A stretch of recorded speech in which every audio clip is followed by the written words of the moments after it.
back with more epic the musical. Yes. Yeah, I am quite excited this time.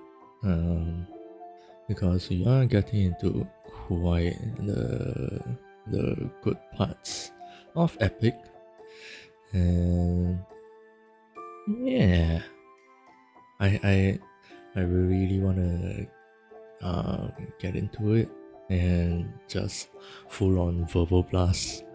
Meow doing hello, welcome in. The stream has just started, so great timing to come in. Yeah, I'm okay. The weather has starting like I think starting from today or yesterday, it is getting hotter again, which is not fun. But generally, I think I'm rather okay.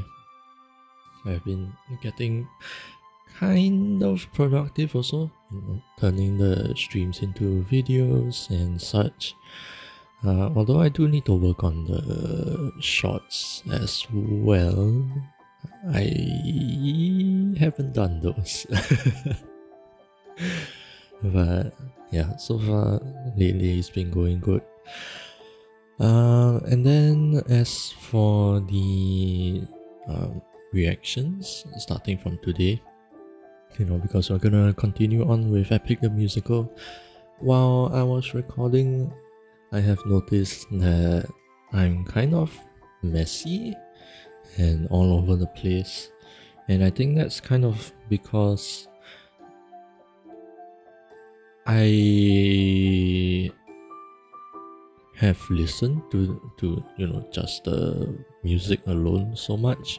There's a lot that I do want to talk about, but then now there is also the animation on top of it, and then when it gets to the part where I want to start talking about it, I kind of don't know which one to talk about first and at which point of the yapping that I want to kind of change. Between mentioning the animatics versus mentioning the music details and stuff like that. So I think what I'm gonna do from here on out is that I will probably, first off, we're gonna watch Uninterrupted once, definitely, and then I think we are going to talk about the animatics first, and then we'll watch through one more time for the musical details, and then just freely pausing in between whenever I catch any details that I want to talk about, so that I don't miss out on anything and there's at least a little bit of structure that will make it easier for me to edit as well. I don't know how well this is gonna work really, but I do wanna try it, and it will likely make it so that I take a lot more time with each song, which I do not mind. And yeah, I just kind of hope that all of you don't either. So yeah, that is kind of the plan from here on out. Let me test something. Should have the piano on. Yeah. The audio meter is moving, so that's good. And with that said, ta-da! We are back with more epic. Yes. And like I mentioned earlier, I am pretty excited this time because we should have enough time to get into both the Underworld saga and finishing the Thunder saga this time. Which The Underworld Saga is probably my second favorite out of all of the 9 sagas, which is exciting, even though it's like the shortest one, really. Yeah, it's the only one that has only 3 songs. So it's quite short, and I believe we will have time to get through 2 sagas today, even with the new format. Uh, but yeah, two of, two of my like standout songs are in the Underworld Saga. So there is gonna be a lot to talk about. There's a lot of fanboying that's gonna happen. And then in the Thunder Saga is probably where one of my top 3 songs are as well. So there's a lot. And so without further ado, we are going to move on into the Underworld Saga, which is also going to signify the end of Act 1. There are parts where I'm very excited to see how the animator does it. And yeah, I think we'll go ahead and check it out. Let's go. Boop.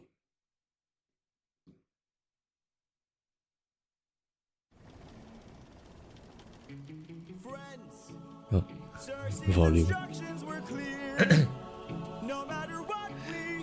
I always forget the volume. Clover is the animator this time. I think that's a new one.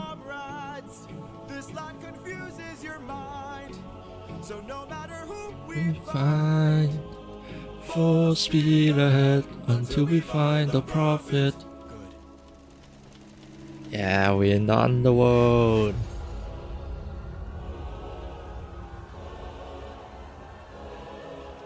Yep, and we have all of the souls and some kind of river stream.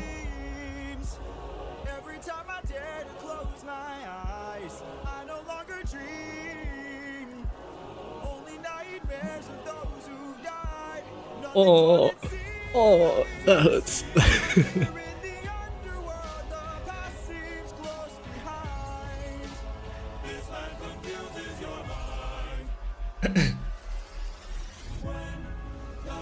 Yes, the crew.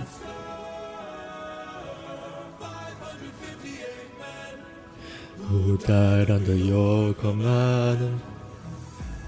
Captain, Captain, Captain, Captain. Oh, okay, that's really nice. Going from Polyphemus to Poseidon.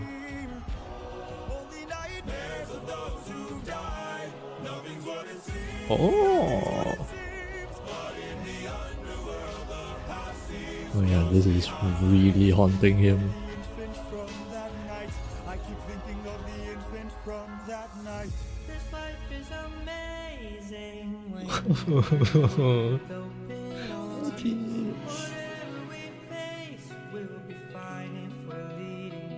Oh, and he's not even looking at Odysseus.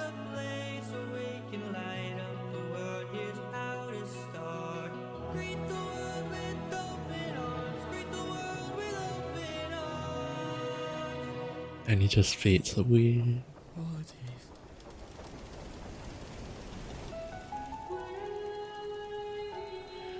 That voice. The waiting motif. It's so good. Mom?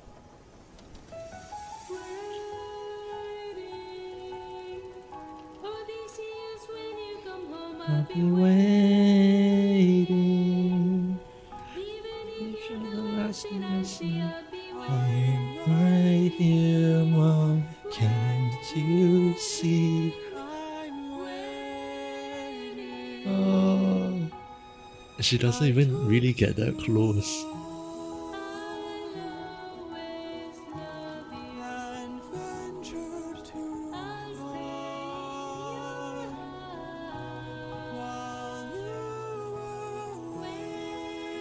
Oh.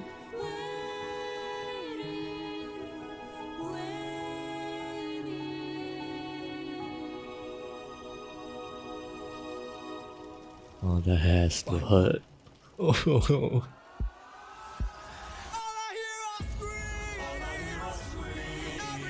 dare to close my eyes.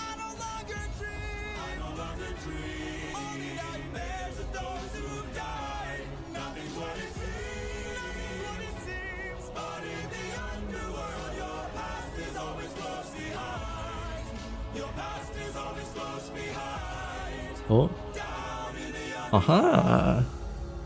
They found Tiresias. That's a great way to end it. So many things. This is why the underworld is like my second favorite. Oh, it's kind of strange because how do I put this? There is a strange part of me that is always so drawn to basically any kind of media, particularly music, really, where it inflicts pain on the audience. I don't know what it is, but they're generally just so good. And how do I put this? Like the kind of music associated with all these kinds of themes are also the kind of music that I enjoy listening to the most. So it's like my my consumption of creative media always leads me back to pain. But oh, okay, animatics. So first of all, we see them on the ship, which we can hear from the very beginning as well, with the ship creaking. And this is something that I think I remember seeing in Percy Jackson also, because they do also go into the underworld. Although I believe over there they paid someone 2 coins to kind of roll them through the underworld or roll them into the underworld. But over here, Odysseus and the crew are already inside somehow. But I guess there's really no need to show how exactly they went from Circe's island into the underworld, like where the pathway was. That's kind of unnecessary. But yeah, they have their ship and they're rowing across some sort of otherworldly river. And then yeah, from here, really the whole underworld comes out to torment them, all the souls around. And I like that they kind of turn into the stream itself. That's quite an interesting visualization of it. I didn't think about that because mm, the way I thought about it is, well, generally also very dark. Um, Mostly like black and white almost, but the green is a very nice color to add into this. It's like a dirty green almost.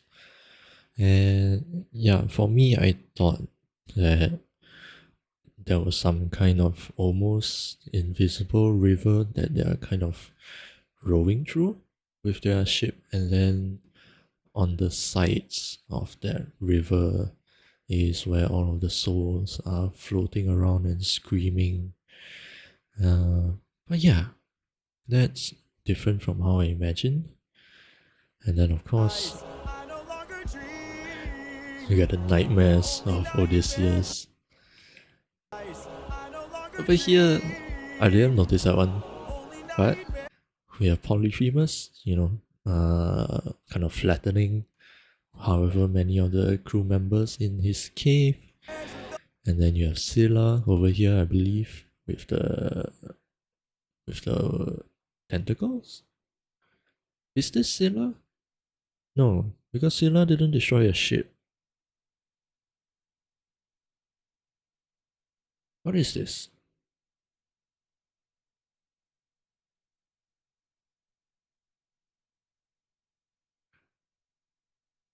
when I see this octopus leg thingy,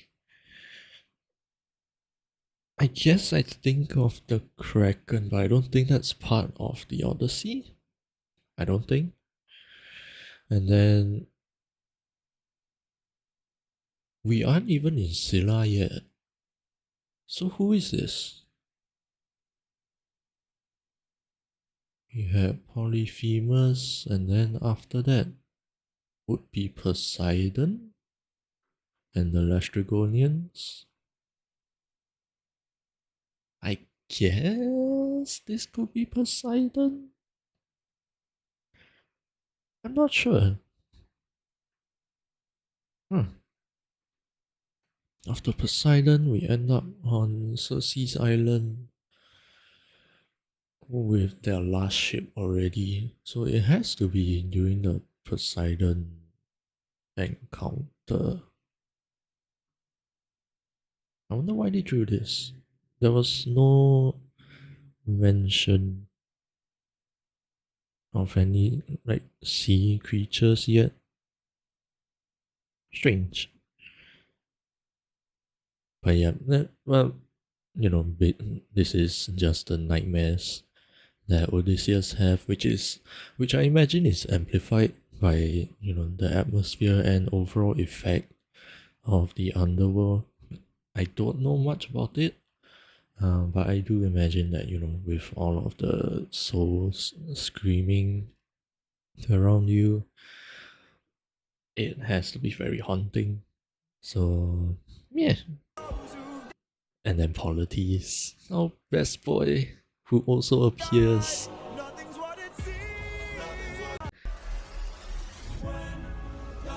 Oh yes, this was another part that I wanted to point out also, because okay, hold on, let me see what they do again. Right. They showed Polyphemus and then transforming into Poseidon, because those are the two who killed pretty much all of them.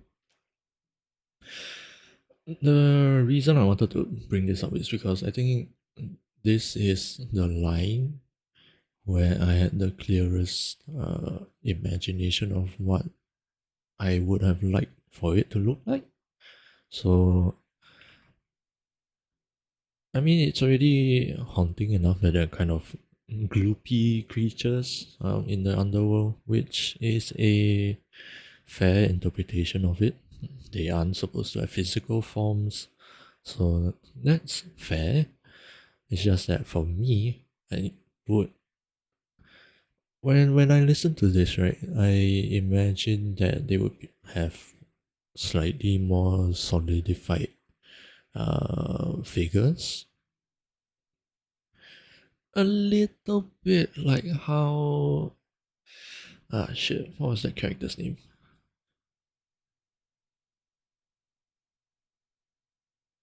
Moaning Martyr in Harry Potter, and just a ghost in general.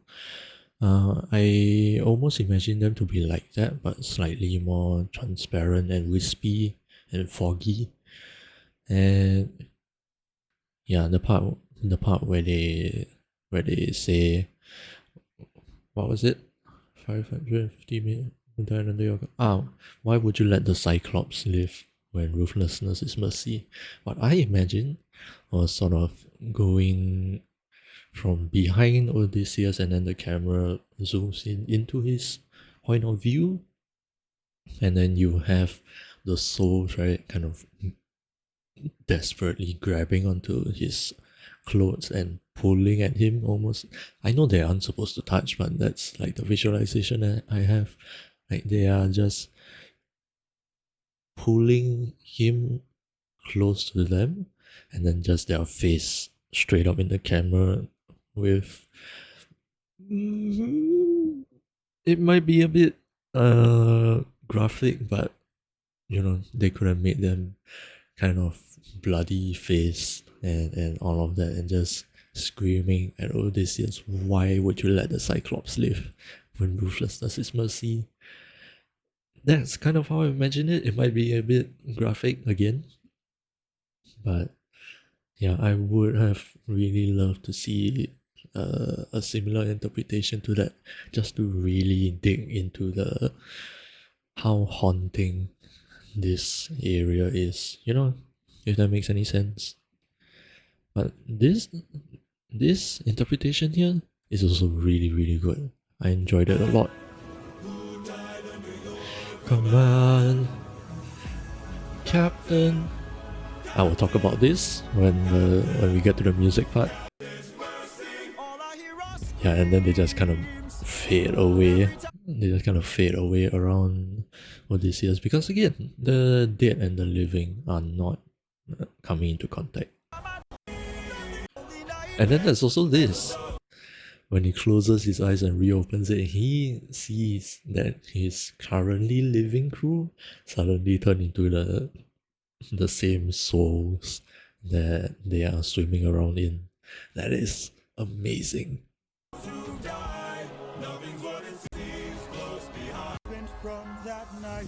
Aha! And then you see how his eyes also, how do I put this? Almost devilish. You know how when you imagine demons or devils, they have glowing eyes? That's kind of how it looks like over here to me also. And then dropping the infant here, unlike Gigi, who didn't show this. But I guess this works extra well over here, just for the extra effect where this is really haunting him. And then our best boy comes back. I like this a lot. This.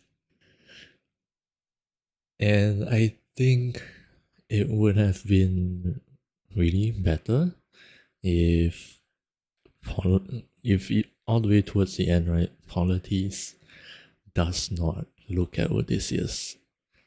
I think that would have been really, really nice.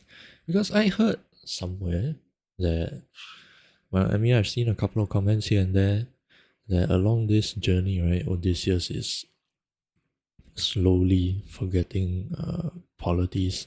Not so much his existence, but more so how he looks like, and I guess his voice also, in a sense. So yeah, I think it would have been quite nice and painful, but like that's the whole point of this whole saga, for the pain. Um, but yeah, I think it would have been great if Polites just never turns around, or when he does turn around. I guess they kind of do it here, but like maybe make his face a bit less recognizable, because the headband and the glasses are his like sort of signature look, at least among all the characters that we know. So yeah, I just thought that would have been nice, but this is also great. And then it just fades away. Phew.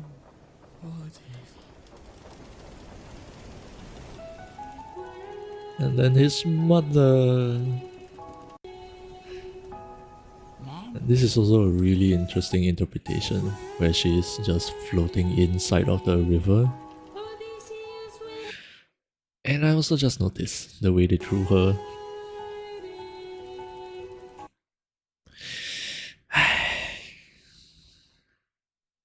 She's basically laying in a coffin here, isn't she? uh,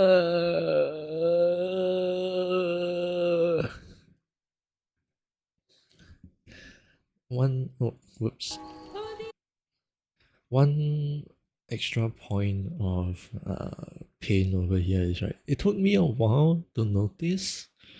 I don't know why, but I mean, I guess I didn't have the context of the whole story initially, but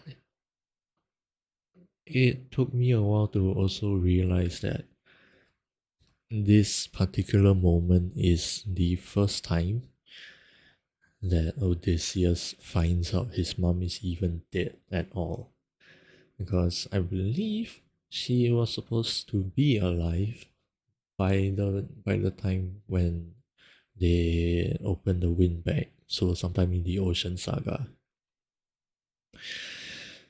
And again, I haven't read Homer's Odyssey at all.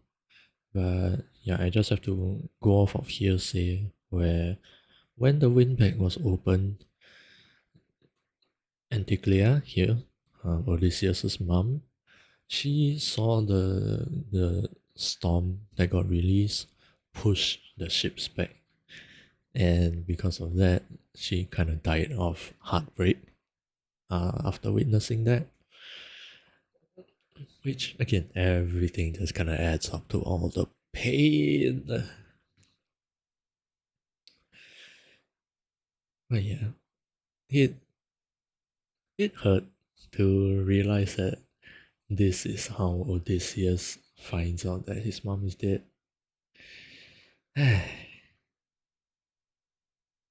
Yeah.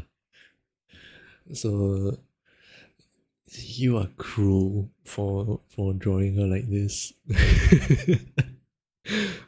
What's the animator's name again? I need to find out. Clover. Clover,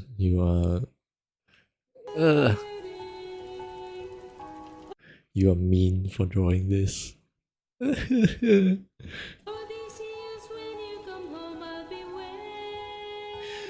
Oh yeah, it's a very interesting interpretation that and then he's reaching out to her because he quite literally sees his own mom swimming under his ship. Uh so much pain in this one song.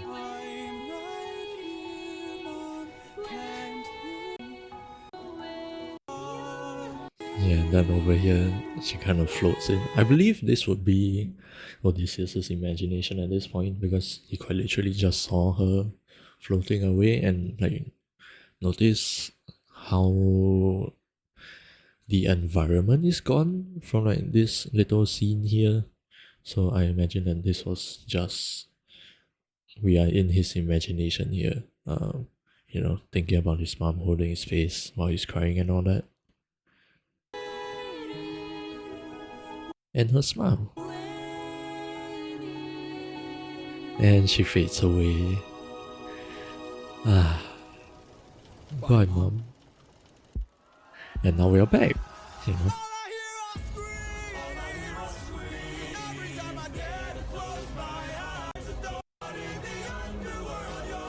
Yep, and we get to see a bit more of the environment.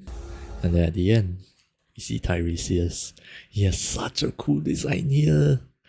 Like, it looks like he has bandages over his eyes, which I guess makes sense for his character because he's supposed to be a blind prophet.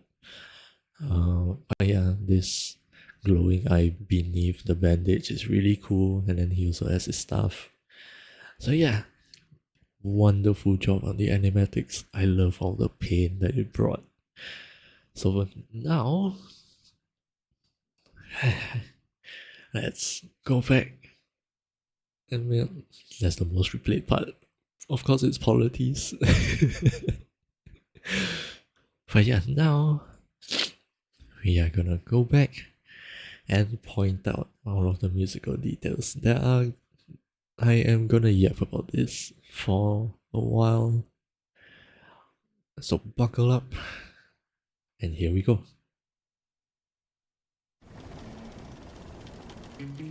Again, from the very beginning, we have the ships creaking, just to tell us musically and orally that we are indeed on board of the ship and still sailing somewhere.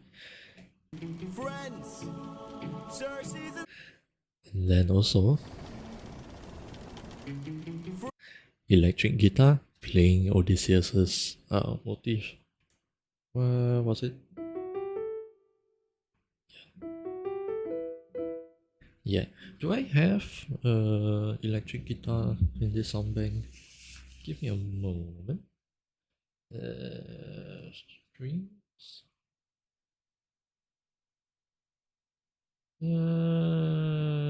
Do I have it? It's not this one.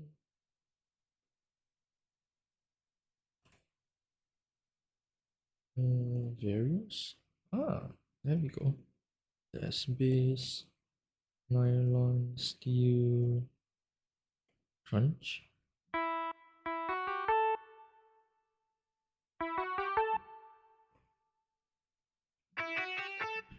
I guess that's nice. And then we can listen. I don't know if you guys could hear that. That's my foot pedal. Friends, Cersei's instructions were clear. No matter. Yeah.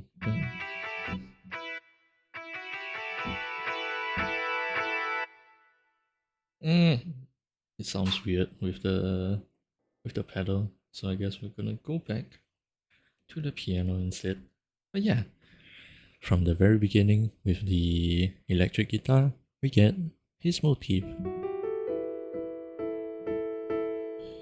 And then, what was it?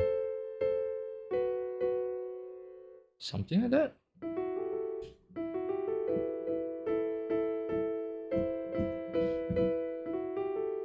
Yeah, something like that. We know how it sounds at this point. And then the full speed ahead, the recall on that.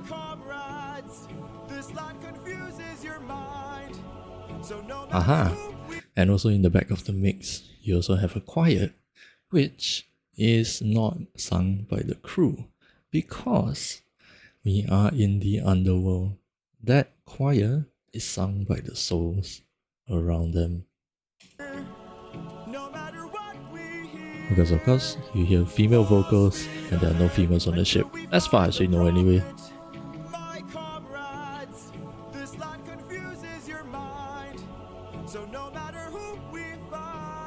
And then here, full speed ahead until we find a prophet. That was the crew responding to Odysseus' commands.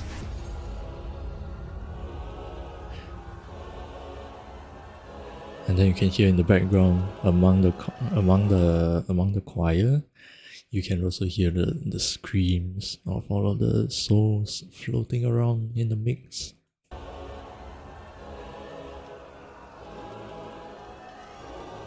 Just to really tell you, this is the underworld.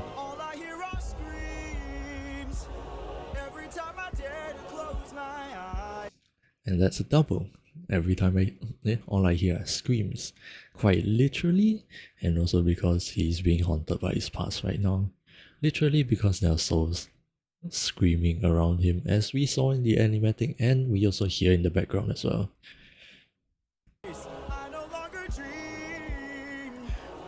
Only nightmares of those who died.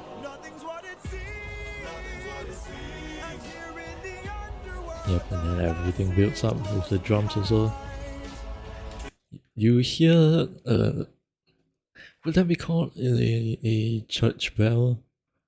The one that you kind of hear when people die. So that was a very, very nice choice for the percussions. I don't know if you guys can hear it with this volume.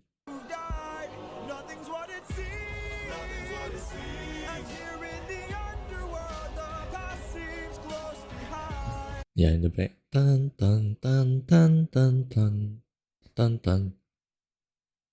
Why does that sound familiar? Dun dun dun dun dun dun dun dun. I swear that sounds familiar.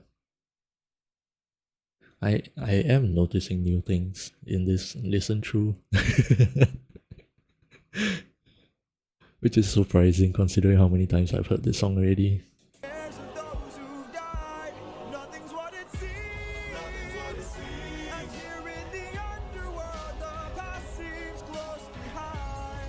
And you also, for me, I hear it on the right side. You hear somebody breathing also, which is creepy and unsettling, but we are in the underworld again. On the right side, you hear someone going, ha, ha, ha. That's part of the rhythm also.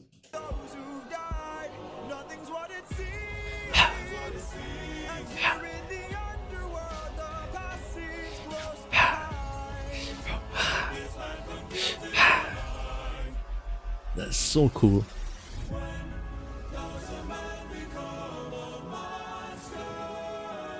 And also, something that I have not confirmed yet, but I will make a point to point out until we get to the song that I'm thinking of. I hear the piano. And I've been hearing the piano in some of the previous songs also. And we know who the piano is supposed to represent, but she is not around. But, but, but, I will point it out once we get to the song that I'm thinking of. Because if what I'm thinking is true, I'm gonna lose my shit.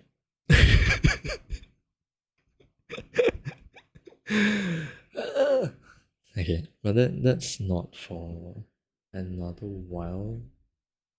Because which song was it? Yeah, it's in the middle of the Wisdom Saga. Yes, the middle of Wisdom Saga. So it's not gonna get confirmed anytime soon. But keep that in mind. I hear the piano.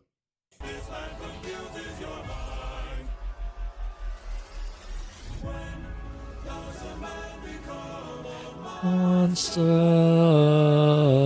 558 men. Again, 558 men. It kinda confused me without any, before I got the context. Because the last time we actually got a solid number inside of Epic itself was during the encounter with Poseidon in Ruthlessness after Poseidon and apparently the Lastrygonians kind of destroyed pretty much every other ship besides the one that Odysseus was on.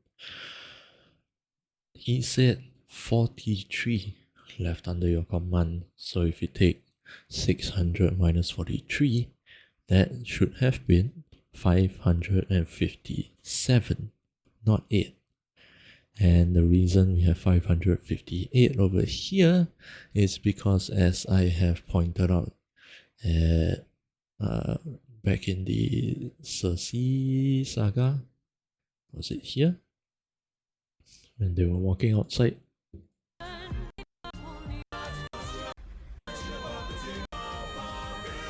Where was that scene?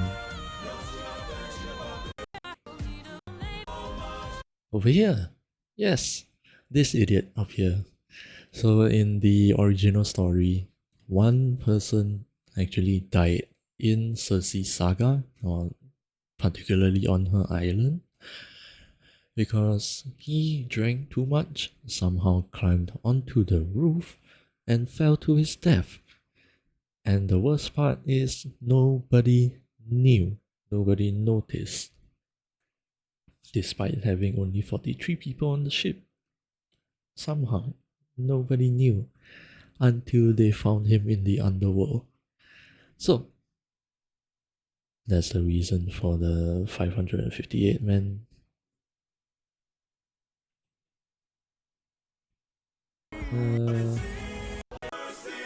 Yes, over here. Oh yes, and one more thing. No, two things about this part. Captain, Captain, Captain, Captain. Two things. Number one, that is a direct callback to how all of them screamed in Ruthlessness. Let's go back to that. In Ruthlessness, when they were dying. Hear that? Captain, Captain, Captain, Captain, Captain. So, again, that is a direct callback to how they died. And so this is supposed to basically just tell us in the music itself that these are the same people who died. And number two, listen closely to the notes that they are singing when they say captain.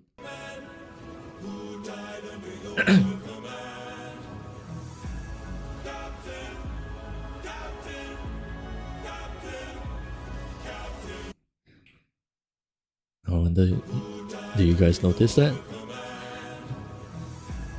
Captain.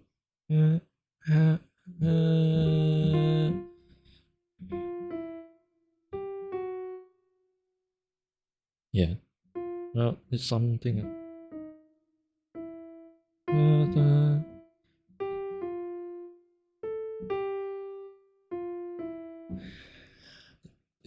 I'm probably playing the wrong scale, but that is the danger motif that we hear from the very first song and has been called back to many times in Act 1. Normally, let's go back to the horse and the infant because that is where we first hear it. Listen to the strings. Da, da, da, da, da, da, da, da.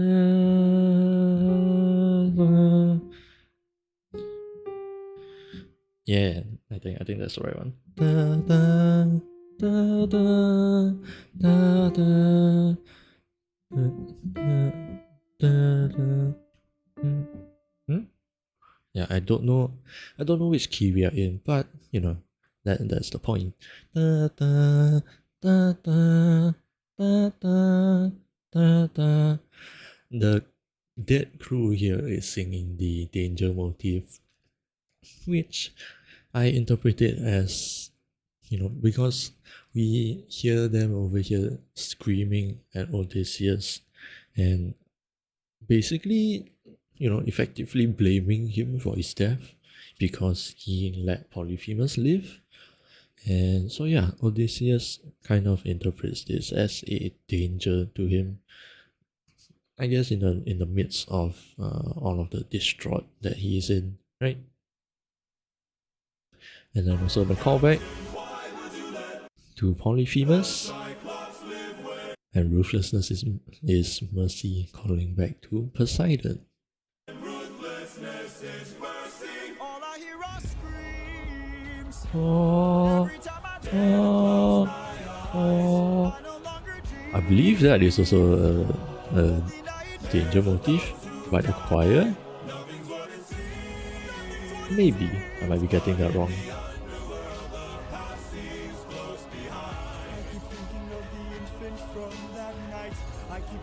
But yeah, the church bell is still there. And then the callback to Polities. Read it with open arms. We'll be fine if we're leading from the heart. And also hear how the acoustic guitar comes in over here when he's thinking about Polities. Because although he has never explicitly mentioned it, we do eventually get Odysseus to confess that Polites is his best friend, at least in Epic. And then also for us as the audience, whether or not we know Greek mythology or specifically the Odyssey, we do end up getting attached to Polites because his worldview, I guess that would be the word, his worldview lines up much better with us in the modern day compared to how it does back in the whenever this was.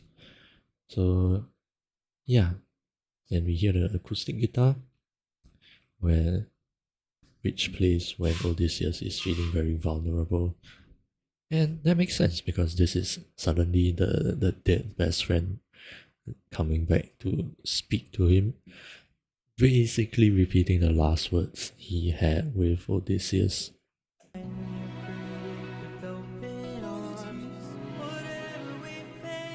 And I love how soft Odysseus's voice is here. Polity. I can't do it. I don't have that much vocal control, but uh, I don't have the words for it. It's just We'll be fine if we're leading from the heart. No matter the place where we can light up the world, here's how to start. Greet the world with open arms. Greet the world with it sounds almost hopeful. apologies.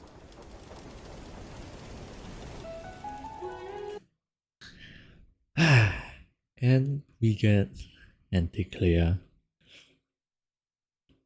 Notice what is playing on her piano. Apologies.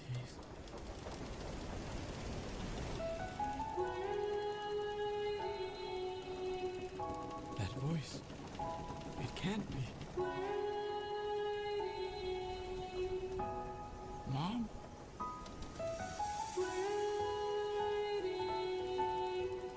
Odysseus, when you come home, I'll be waiting. Even if you're the last thing I see, How many of you recognize what's being played here? Because the reason I wanted to point this out is Apologies. notice the notes here.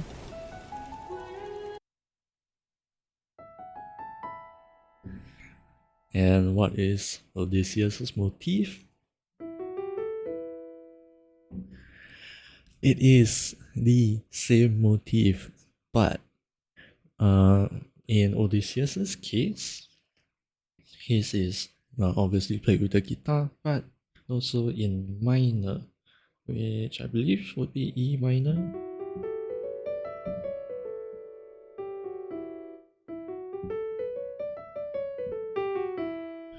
But for Anticlea, it is also in E, but in E major.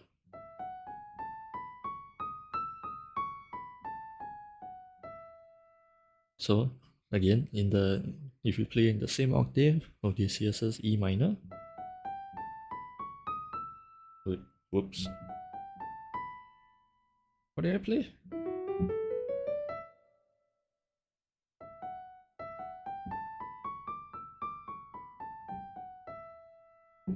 But for Anticlea, his mom is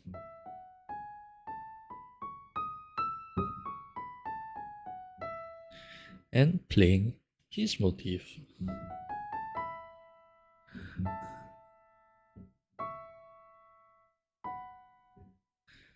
Which it is something that I found so cool, because I did watch Jorge's explanation on this, where he kind of explored, what was it called, genetic motifs, I believe was what he called it. Basically, oh shit, the ad is already coming. We're only one song in. Anyway, this concept of genetic motifs, where even in the music itself, there will be a resemblance between the parent and the child. So here in this case, the genetic motif between Odysseus and his mom is the same motif and in effectively the same key, just between minor and major, which is so fucking cool, and I love it. Just yesterday, because I realized that I was gonna be doing the Underworld saga today, I ended up learning the motif. I can't figure out the left hand though, so and then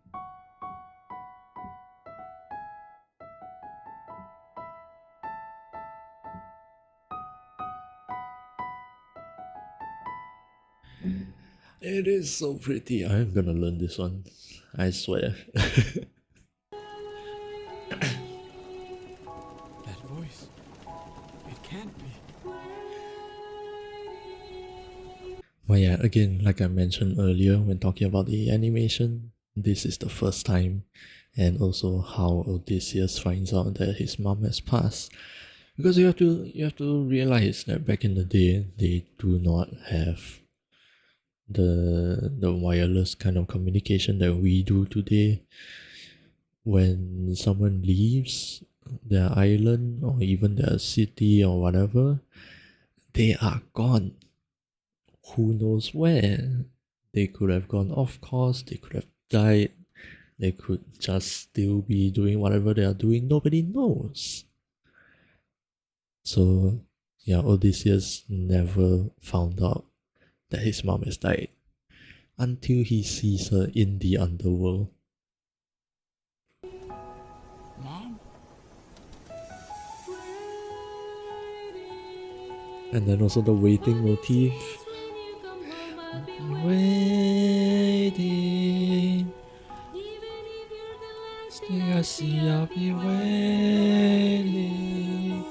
And then also, Odysseus' lyrics, I'm right here, mom, can't you see? And again, the dead and the living do not interact in this place. So they're effectively just kind of talking at each other rather than talking to each other. So even though Odysseus is saying this, I'm right here, can't you see? Anticlea never hears that. They will never get to say their goodbyes properly. And that just hurts. Can't you see I'm waiting? I took too Yep, and he realizes he took too long out at sea and didn't make it back in time. Look at him just balling back up into a child. Waiting, waiting, waiting. And he one-sidedly says goodbye. Bye, Mom. And now it all comes back to him. The screaming, screaming. It is so good. Nothing's what it seems. Oh, frantic pause. Hello, hello, welcome back. Thank you for the raid. I didn't hear that actually. I don't know why that was so quiet. Hello, welcome back, welcome back. I hope you've been having a great day and also had fun in your streams. I'm over here as you can see. Ah! It's the ads! No! No! But yeah, as you can see, I am watching the Epic the Musical, and I have been nerding out over this for like the last whole month. I'm just only finally doing it on stream. So yeah, there's gonna be a lot of talking in these next few streams.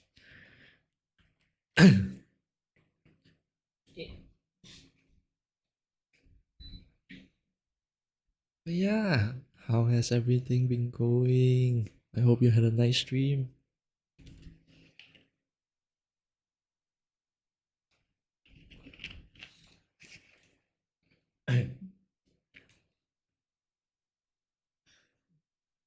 Let me see if I can figure out the notes during the ads. Wrong.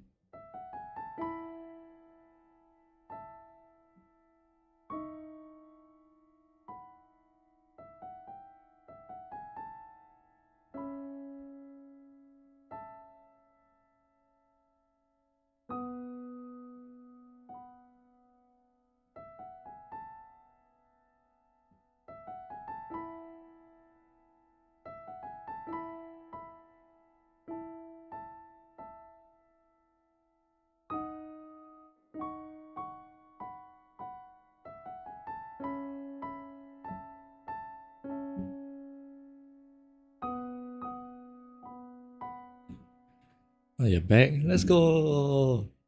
That well, maybe some people are still not back yet though. So yeah, we're gonna pause the stream until the overlay goes away. But yeah, it's nice to have you back. I hope you've had a wonderful stream. Were you playing Palia again?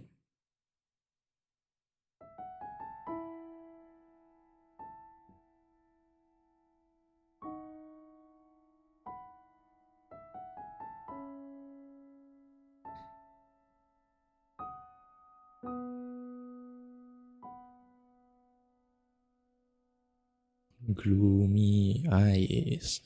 I can't say I know of that game. It's a cute game with a spooky vibe, really. I thought it was like a full-on horror game. At least going off by the name. Like a Tim Burton kind of thing. I don't actually know who that is. You know what? I might as well Google that. It came out this month, really? Okay, give me a minute. Boop. Google it. Gloomy Eyes.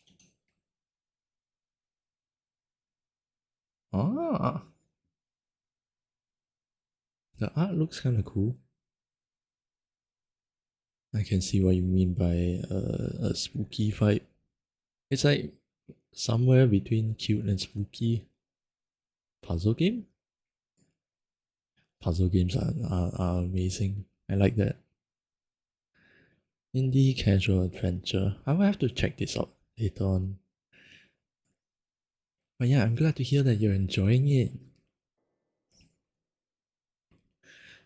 14 chapters, you're on 11 now. Damn, you're moving on fast. But yeah, it's kind of a coincidence you mentioned spooky vibes because here in the musical that I'm currently watching and nerding out over fully, we happen to also be in the underworld. So a lot of spooky souls floating around, which you can kind of see over here.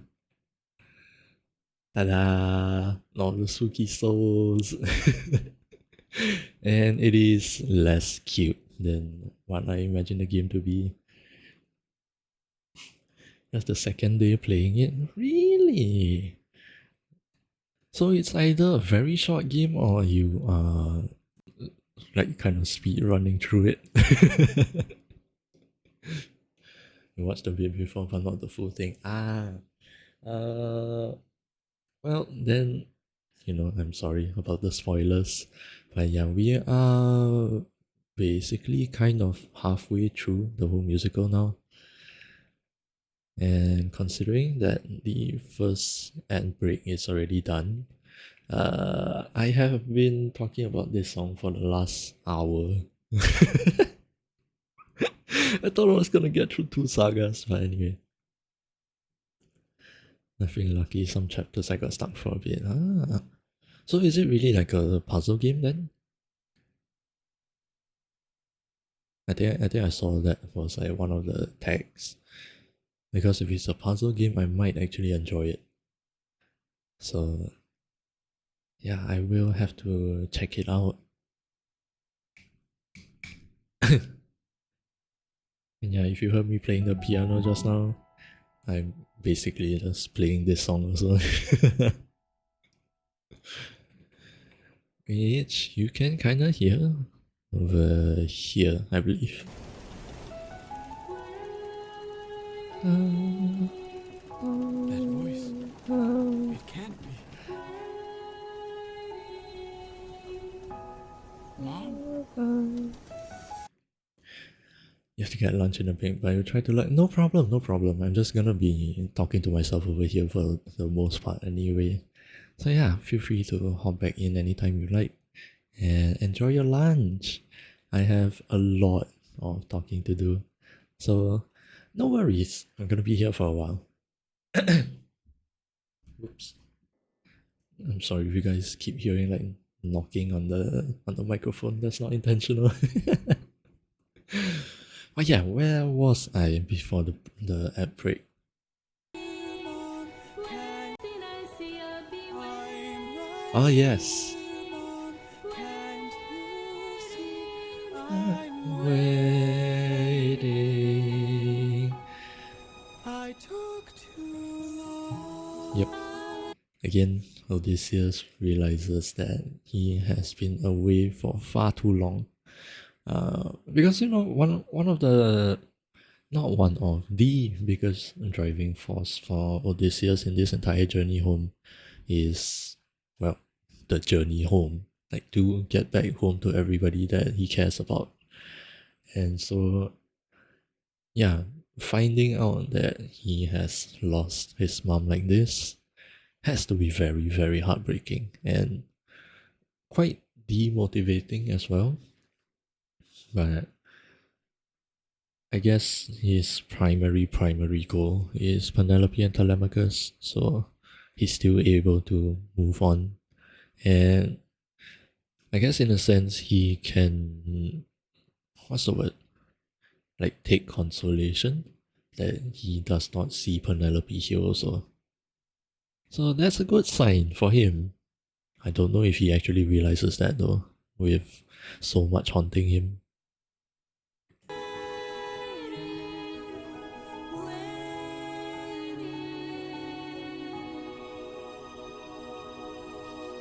Oh yeah, the mom fades away, Bye, Mom. and it's one-sided goodbye, and everything builds back up over here. Oh, I hear her screams. Close my eyes. I no longer dream. As of those who've died. Nothing's what it seems. The past is always close behind. The past is always close behind. Down in the underworld. Yeah. So that was it for the underworld. I don't know where I would rank this song. It is very, very, very nice. I think out of all of the 40 songs in the entire musical, I would say that the underworld, like this song specifically, falls potentially just outside of my top 5.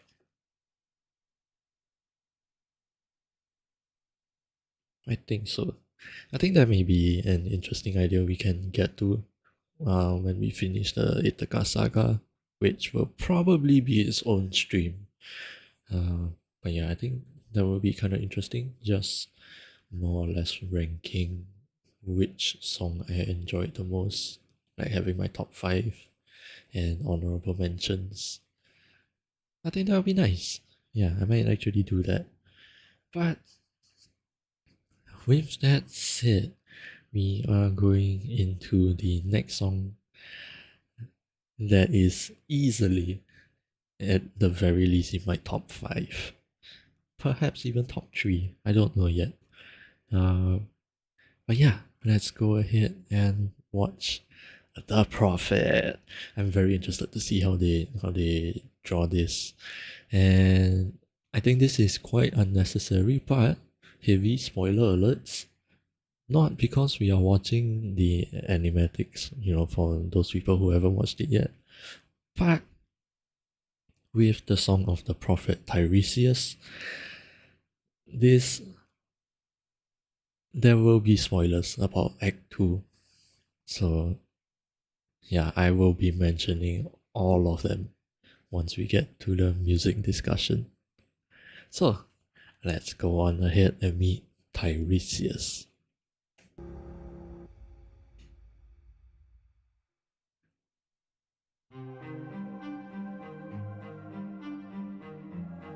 Bum, bum, bum, 1, 2, 3, 1, 2, 3. I am the prophet with the Simena. answers you seek. This might be the second or third time you've seen them. I see past and future. All of the timelines. And OD looks so tired. I'll help you get home. But that's not a word I know. What? I see a song of past romance. I see the sacrifice Oh. of man. Oh, why? Portrayals of betrayal and a brother's final stand. I see you on the brink That's of how they're drawing it. death. I see you try a final breath. Yes, I like this visualization a lot. Make it home alive, but it's no longer you. And we actually see what this is. This can be. We've suffered and sailed through the toughest of hells. Now you tell us our efforts And he's were clearly not agitated. I see your Bum, bum, palace bum, bum, bum, bum, bum, bum, bum. covered in red. Faces Nice. of men Who had long believed you're dead. I see your wife with a man who is haunting a man with a trail of bodies. Ooh! I see a song of past romance. I see the sacrifice Nice of man. organs. I see portrayals of betrayal and a brother's final Oh, stand. oh, the I subs. see you on the brink of death. I see you try your final breath. I see a man who gets to Ah, shit, I got distracted by the subs on top. but it's no longer you.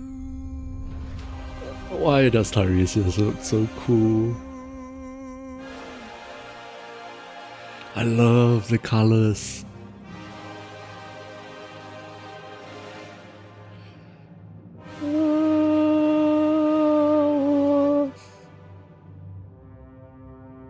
Does the eyes open? Yes. That's not the way I imagined it.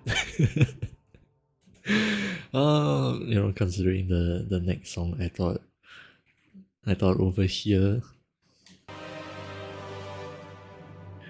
like when it fades to black, his like monster eyes will open. Oh, that is so cool. But this was awesome. I love Tiresias' design here.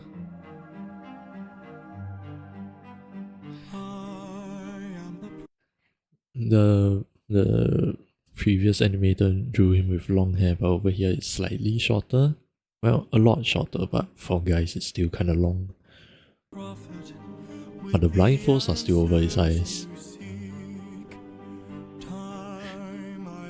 And then this representation of him kind of seeing all of the timelines.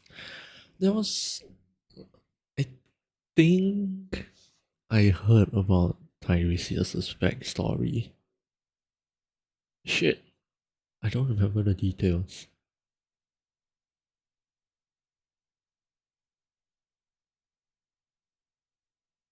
Hold on, let me think. I know Zeus is involved. I believe Hera is also involved. The husband and wife. They were kind of settling some kind of dispute, and somehow they decided to drag Tiresias into it. And basically, Tiresias agreed with Zeus, and that made Hera upset. And so, what Hera did is take away his eyesight, which is why he's not blind. But because Tiresias took the side of Zeus, seeing that now Tiresias lost his eyesight because of his wife, Zeus then bestows upon Tiresias the gift of prophecy, and so now he is a blind prophet who, I think Zeus basically kind of says like, okay, since you cannot see the present now, I shall help you see the past, present, and future, and gives him the gift of the prophecy. So this is really cool because I guess it's quite a common imagination, interpretation of timelines, how we have a lot of parallel timelines, and how each of those timelines also have many different branches depending on the small little differences between each of them. So drawing it like this is really, really nice. Distant future running free. And yeah, just look at how tired Odysseus is with the eye bags because he has been traveling through the underworld this whole time, right? And there's no definitive timeline as far as I'm aware of how long he spent in the underworld before he finds Tiresias.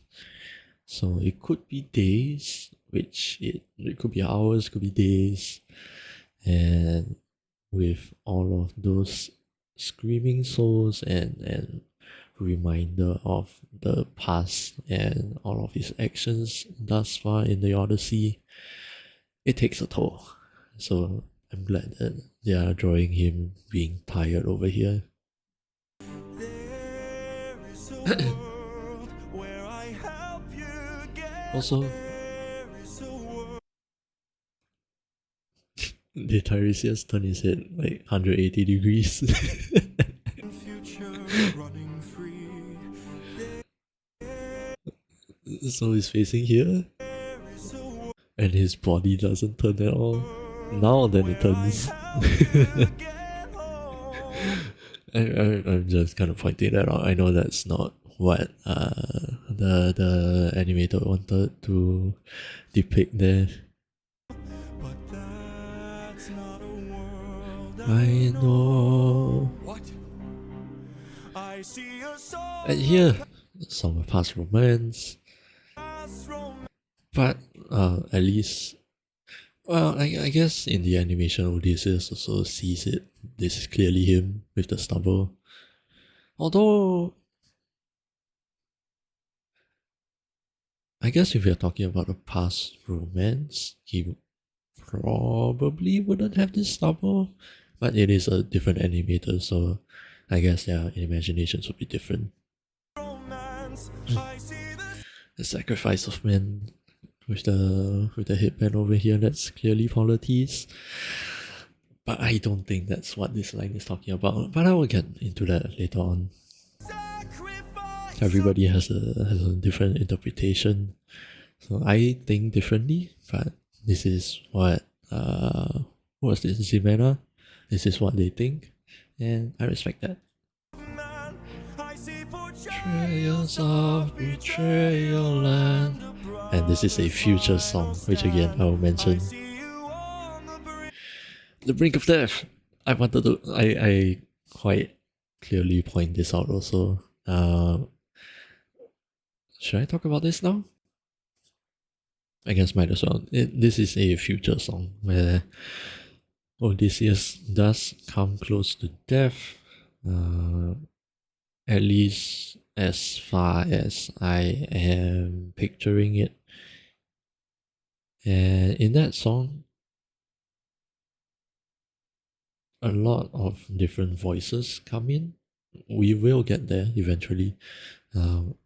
So yeah, I'm really glad that Ximena here drew all of these hands, because in that scene he really was close to dying, and he starts hearing all of these voices, which you can easily picture as like his soul being dragged down with them.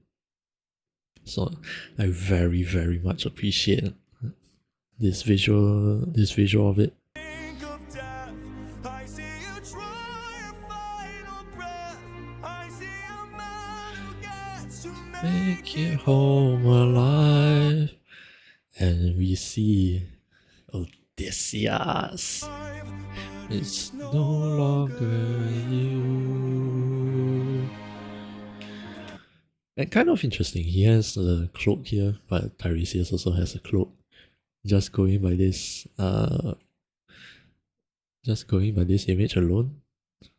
Oh god. Just going by this image alone, it almost looks like it's Tiresias looking at him, but because of the positioning, he disappears and then Tiresias is looking at him. That's really cool. Can't be. We've suffered and sailed through the Aha! This can't be. We've sung. I like how this flash also coincides with the piano. With da da da da da da. And as you'll see, we see the Cyclops, and I believe it's Poseidon in the other flash. This can be. Dun dun dun dun dun dun. So that was really cool. We've suffered. We see Polyphemus again, and I believe this would be Poseidon because that was the other encounter that killed his crew, which is why he's kind of remembering Poseidon with this kind of evil look almost. Although, I guess I don't really imagine Poseidon killing his crew to be evil. He's just, taking revenge, really. But anyway, I see your palace aha, and covered in red. in red. I like, and I believe that's for like the rest of this. Well, almost. Yeah, I thought it was the rest of this encounter that it would be red faces of men who are from Ithaca also. And look at how haunting their faces are. If you're dead, I see your wife. And then also A Penelope. man who is haunting, a man with a trail. It's nice that Odysseus gets to like see this also, like physically see it. And all is this like all of their memory? I guess it's like them dancing around.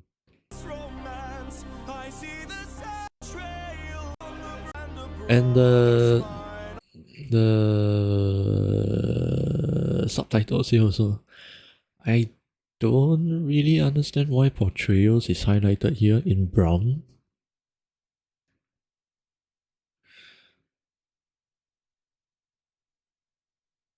Is that Eurylochus's color? Hold on. I need to see this. It is. No, that's the crew. Oh, that's even worse.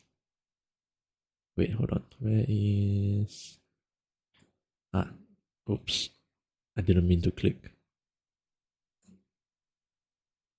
The sacrifice is black. Portrayals is brown. But in lock runs out. Eurylochus is more purple. So that means it's the crew. Because it's a little bit small.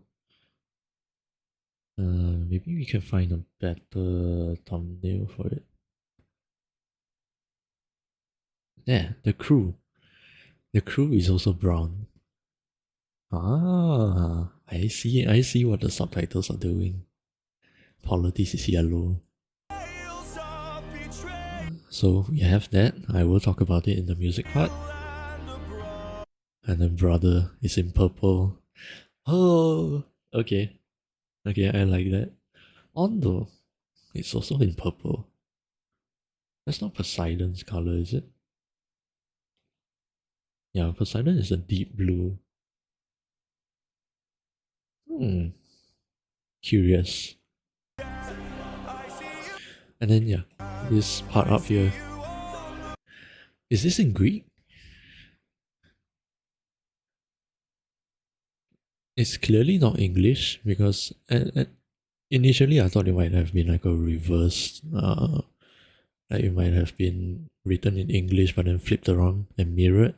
But no, this is clearly not English. So considering that this is a Greek mythology, I assume this is in Greek.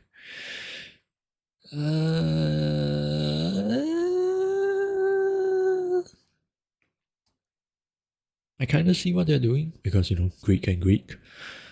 I kind of wish that it was in English, but anyway, this might have been made back when.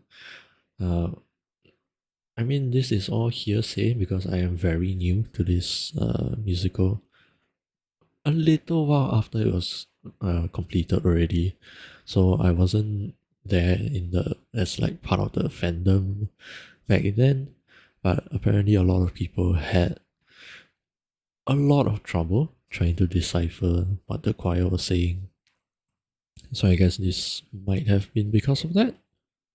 brink of death, I guess to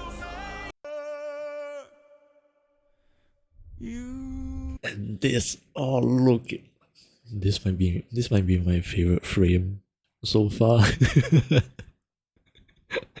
I almost want a screenshot of this.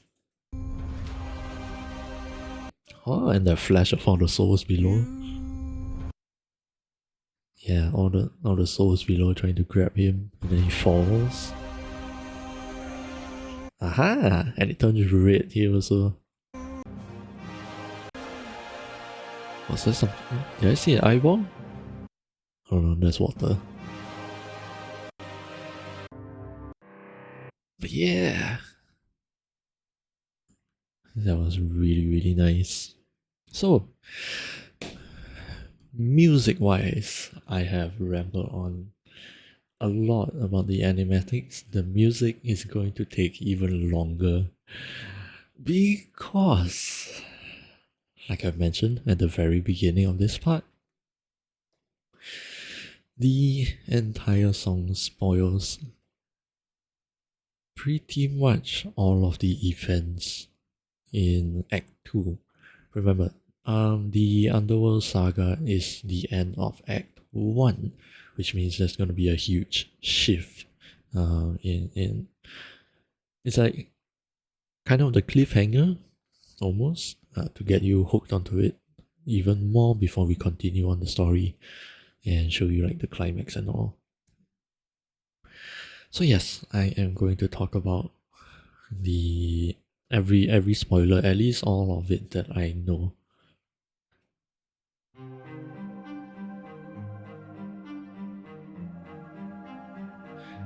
And again, the choir coming in. I was gonna mention that it was interesting that because Tiresias is supposed to be immortal, but then he gets non-diegetic choir. But I'm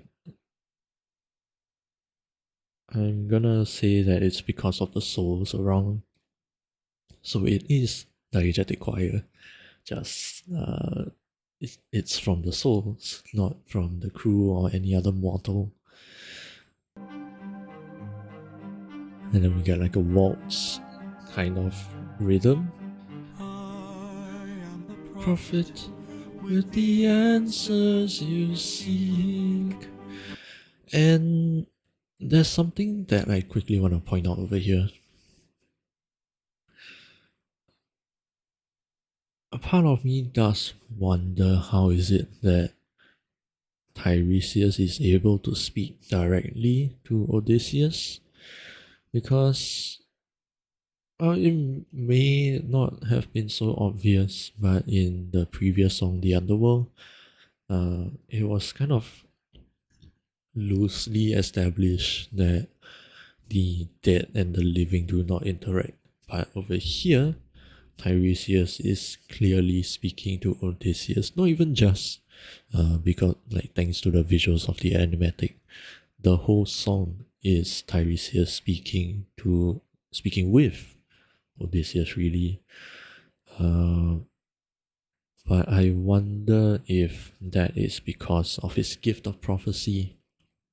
Even though Tiresias isn't technically able to converse with Odysseus, but thanks to his gift of prophecy, he already knows how this interaction goes and, you know, is able to basically speak to Odysseus, because I assume that he knows Odysseus is here, what he's gonna ask, what answers he wants, because, you know, clearly Odysseus hasn't asked him anything and Tiresias just goes on a monologue already.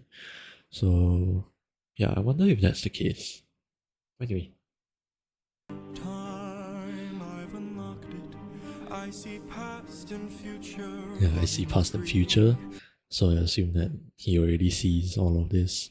There is a world where I And again, I'm going to point out once again, the piano, I am keeping all of it in mind, and I will point it out every single time until I get to that one song.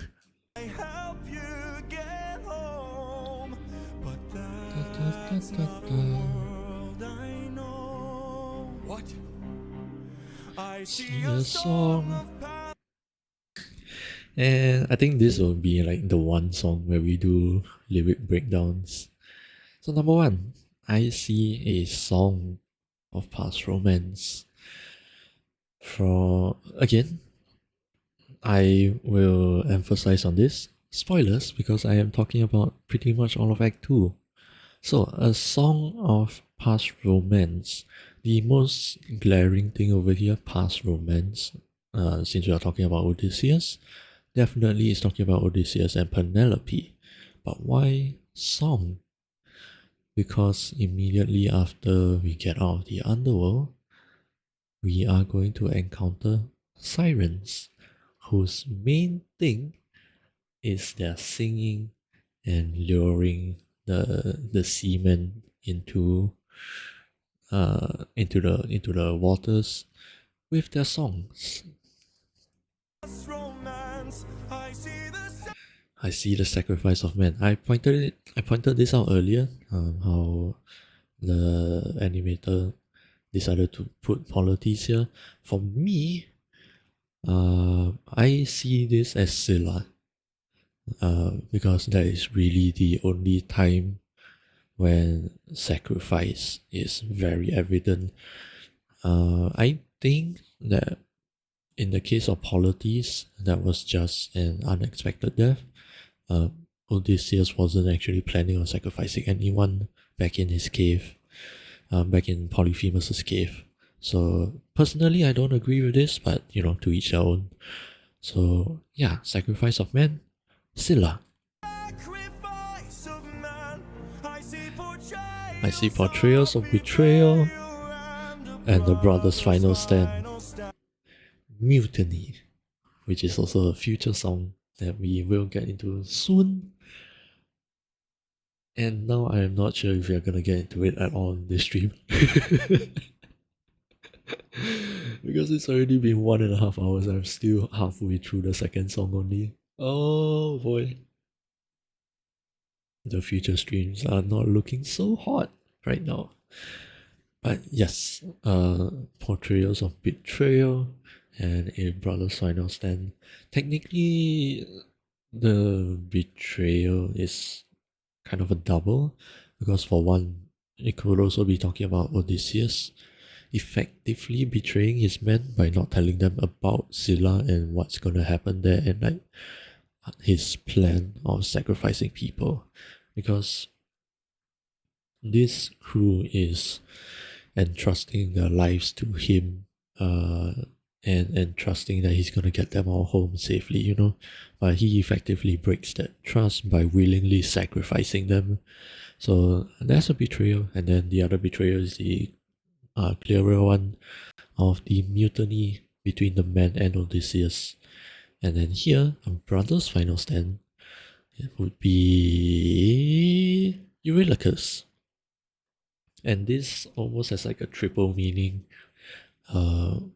The obvious ones would be number one, like a brother in arms kind of thing. They did go to a 10-year long war, and at this point, at least in Epic, it has been about 12 years. So they have been quote unquote in battle together for a long time. So brother in arms, number one. Number two, brother could also just be a very casual way of a casual yet somewhat intimate way of guys calling out to each other. And the last one that some people might not get without context is Eurylochus is almost quite literally Odysseus' brother. Specifically his brother-in-law, because Eurylochus is married to Odysseus' sister. So they are legally brothers. Not biologically, but legally. So this phrase of brother's final stand kind of has a triple meaning there. And I see you all. I see you on the brink of death. Like I mentioned earlier, there will be a future song where he basically almost dies, and I'm just gonna say it right now, that is in the Vengeance Saga, when he meets Poseidon again. He does almost die, at least that's my imagination. I don't know how the animator is gonna draw it, but yes, he does almost die there. And Brink of death.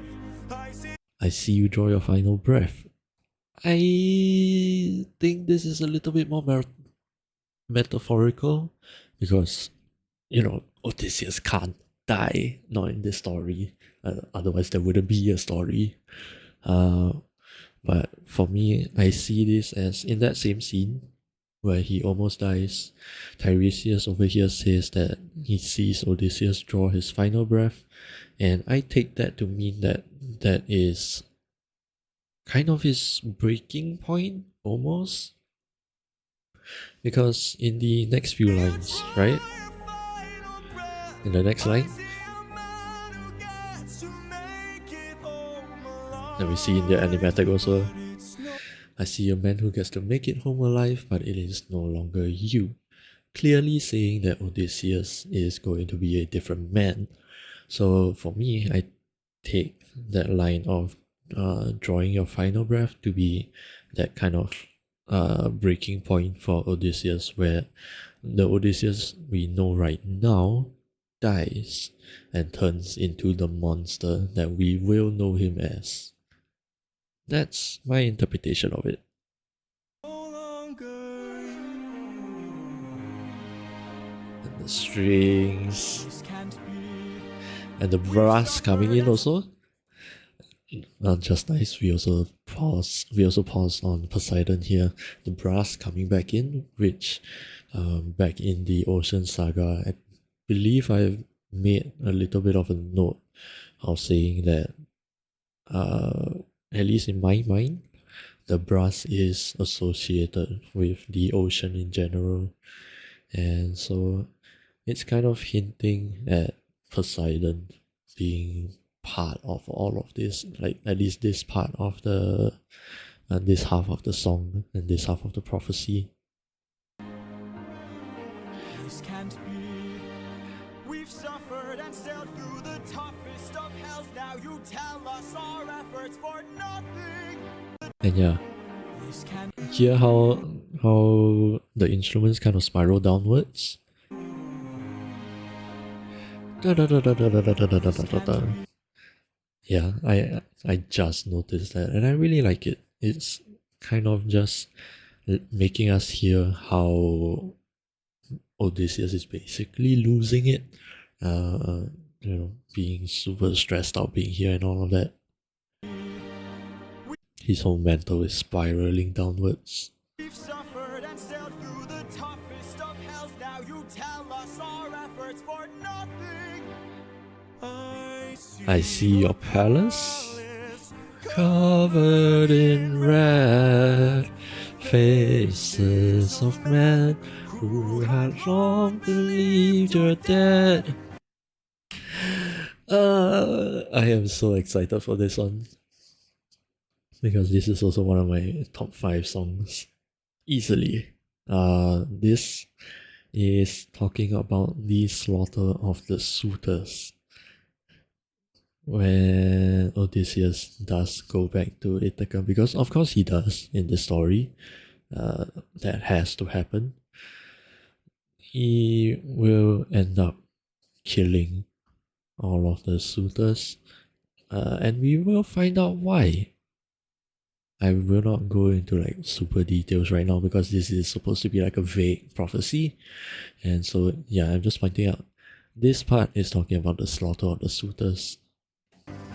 I see And then I see your wife with a man who is haunting. who is haunting a man with a trail of bodies. And again, a man with a trail of bodies, because what did I just say? The slaughter of the suitors. And a man who is haunting, because Odysseus is going to be a changed man. So yeah, again, the entirety of this song is just spoiling all of Act 2.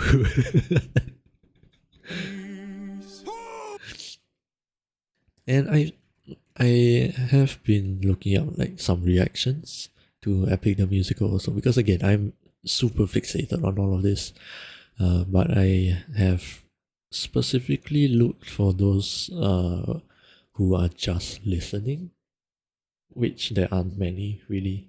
But there are some people who get kind of confused here with why Odysseus is screaming who, even though for us it is, even for those of us who don't know the story, it should be kind of obvious that Tiresias is saying that the man with the trail of bodies is Odysseus. But I imagine that with all of the stress, all of the tension, and basically being told vaguely that you are gonna die, Odysseus kind of loses his rationality and logical thinking here and just goes very emotional.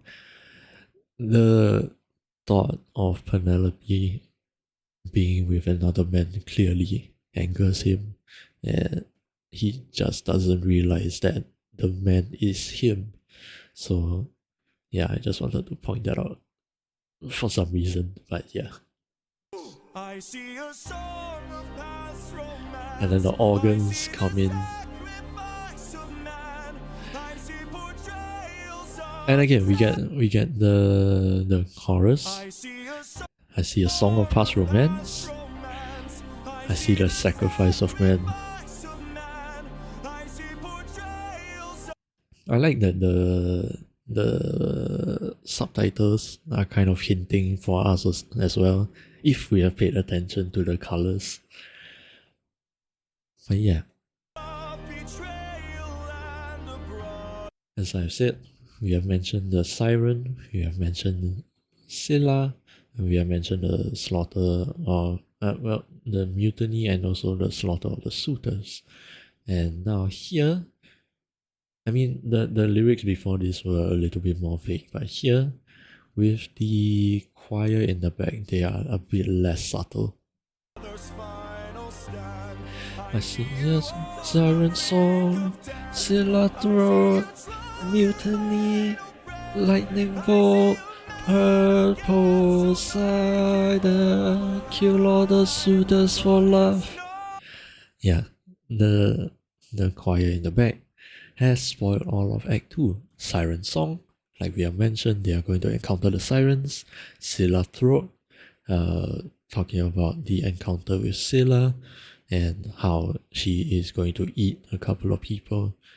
And then mutiny, which again was part of the chorus as well. The portrayal of betrayal and the brother's final stand. And then the next one wasn't part of the choir part, lightning bolt, which we are also about to see. This is kind of vague enough, but also a little bit obvious. It's kind of tiptoeing tiptoeing the line really well, but we are going to encounter Zeus for some reason that we don't know of yet at this point, right? But yeah, lightning bolt, very commonly associated with Zeus. We are going to encounter him. We will find out why. And then we have mutiny, lightning bolt. Then hurt Poseidon. We are going to meet Poseidon again.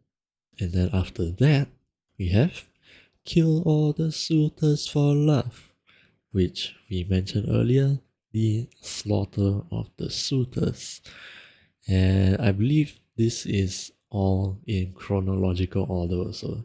So it's not like they kind of jumbled it up, but they are laying out the events for the whole of Act 2. You meet the sirens, you're going to meet Scylla, you're going to experience a mutiny, you'll face Zeus, and then you have to fight Poseidon, and then you have to kill all of your suitors back in your homeland. So yeah, and that one more thing. There's one more thing that the choir sings over here, and I will listen to that first. longer Over here. you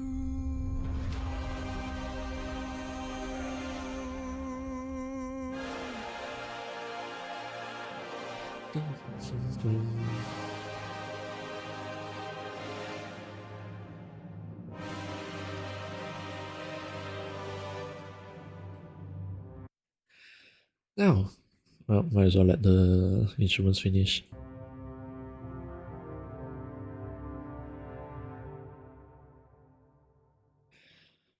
So yes, just listening, it is very very vague. But if we look at the lyrics in Spotify, the choirs are saying, Odysseus, which, what I hear,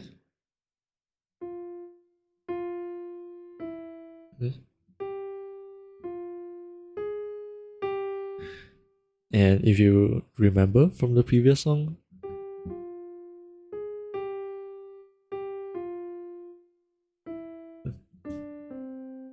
well, I think I pressed the wrong note. Yeah, I don't know the last two, but we have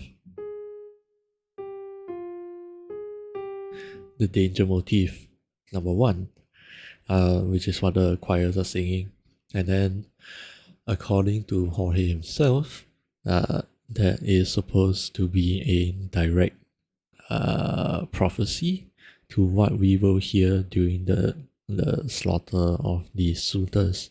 But for me, what I hear is,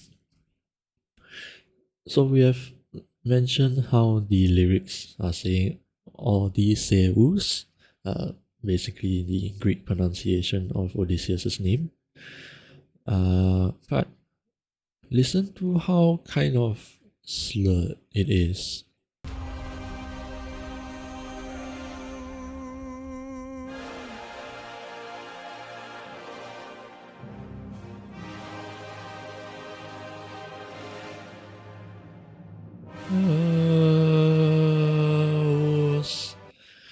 And what I hear, even before I noticed that this was the danger motif also, is over here, all the way back in Survive. Ifremus. Notice how they are pronouncing it here also. Polyphemus. Notice how similar that is to Odysseus. So first off, Polyphemus, Polyphemus, and then Odysseus, Odysseus. And for me, I am so geeked about this. What I hear is that the choir is deliberately kind of blending the pronunciation of these two names together, because for one, they are very very similar in pronunciation, so it's very easy to mix them. And what I took that to mean is, this is the point where Odysseus starts becoming a monster, because Polyphemus is their first real monster encounter. And I was losing my fucking shit when I noticed that. But yeah, that's how I took it. That the choir here is sort of hinting that Odysseus is slowly turning into a monster because of the slurred pronunciation. We have Jorge saying that this is a direct relation to what we are going to hear in one of the last songs. And also, the brass in the background also. Again, the brass is related to the ocean, as we have established also in the previous song. Was it the previous? I think so. I don't remember. I've talked too much. But yeah, the brass also kind of lets you know that the ocean is gonna be involved one way or another in this monster transformation, quote unquote transformation. And who do we relate the ocean to? Poseidon. So yeah, there's so much, and all of this just really makes No Longer You one of my top songs, easily top 5, more than likely top 3, could even be top 2 really.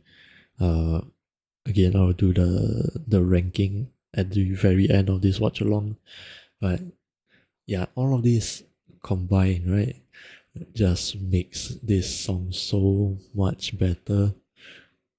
And it also really helps that the song itself is really my type of music that I listen to. But yeah, there's I love this song so much. It's like you cannot have this song without the entirety of Act 2 pretty much finalized. You know, it. Oh, I can only imagine how difficult it was to write this song, especially with the amount of details that Jorge puts into all of his songs throughout Epic. Like any discrepancy here is going to affect the rest of the musical. Like, like keep in mind, we are only halfway through the musical. And this is supposed to be the prophecy of the rest of the story here. So if anything goes wrong here, Act 2 is the entirety of Act 2 is going to be affected.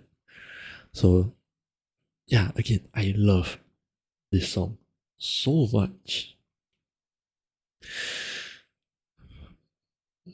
But I think I'm done rambling on with this song. I've taken way too much time. I can only imagine how long the video is gonna be. What, a full hour? Almost like 50 minutes. I still do have to edit it, but you know, it's gonna be a long one. So yeah, you, you guys can probably tell by how much I've rambled on about these last two songs alone, how much I enjoyed them. Ah, so yes, with that said, the ads are starting soon. So what I am going to do is I am going to just go ahead and run the ads, and then go and brush my teeth and all of that while you guys are occupied with the ads. I will be back very, very soon. So yeah. Uh yeah. I don't know what I'm delaying for. I will be back very soon. Oop.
Whoop.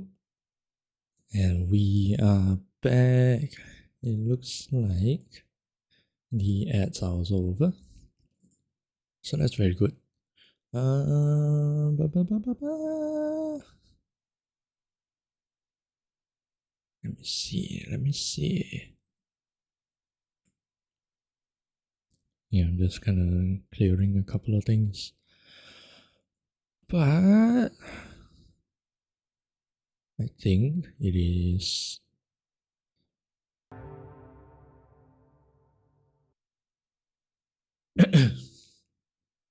Yep.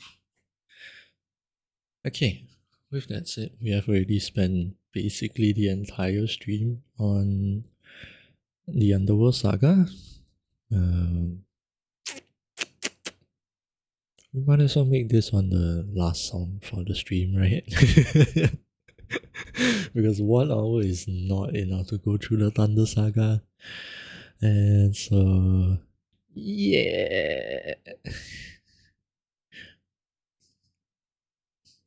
With that said, let's go on to the last song of the Underworld Saga, which also just so happens to be the conclusion of Act 1. I may or may not have the same amount of things to talk about in this song, because it is the one that I listen to the least in this saga. But we'll see. Maybe there's gonna be a lot in the animation, and I'm gonna watch through once to really pay attention to the music as well. So, with all of that said, here we go.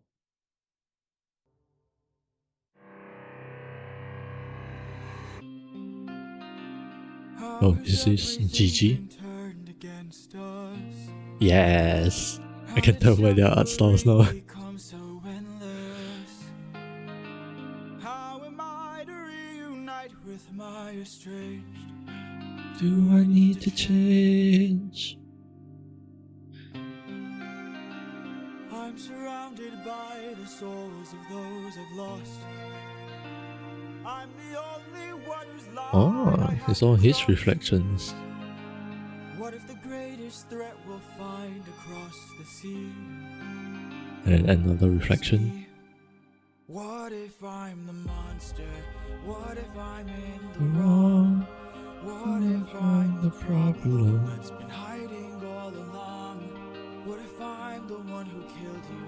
That's kind of a callback to the Athena song also, right? What if I've been far too kind to foes, but a monster to ourselves? I like how they always highlight monster. Monster. Ah, and that's what we saw in Just a Man. Kills, is he up in the middle of the night? Or does he end my men to avenge The sheep. sleep knowing he has done right? When the witch turns men to pigs to protect her nymphs, is she going insane? And we got Cersei. Learned to be colder when she got older, and now she saves them the pain. When a god comes down and makes a fleet drown, Yeah, and the tentacles were Poseidon. or does he keep us in check so we Somehow. must respect him, and now no one dares to piss him off? Does a soldier use a wooden horse to kill sleeping Trojans 'cause he is vile? Ah, that's the thumbnail for this whole movie. Remorse and save more lives with guile. If I was wondering why I didn't see it in the first 2 songs. guilt away, would that make us stronger? Would it keep our foes at bay? If I became the monster to I like that they are showing GG's animation here. sure we got home again, who would care if we're unjust? If I became monster. Helplessness is mercy upon ourselves. Yep, the callback.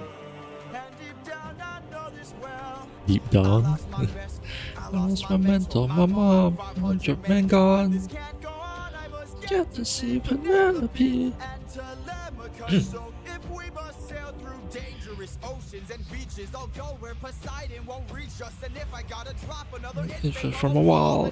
That's so extreme. then I'll become the monster. Yes, his name turns red. Yes! Become the monster. I know Oh, this animation is so good. what if I'm the monster lurking deep below? I must become the monster, and then we'll make it whole.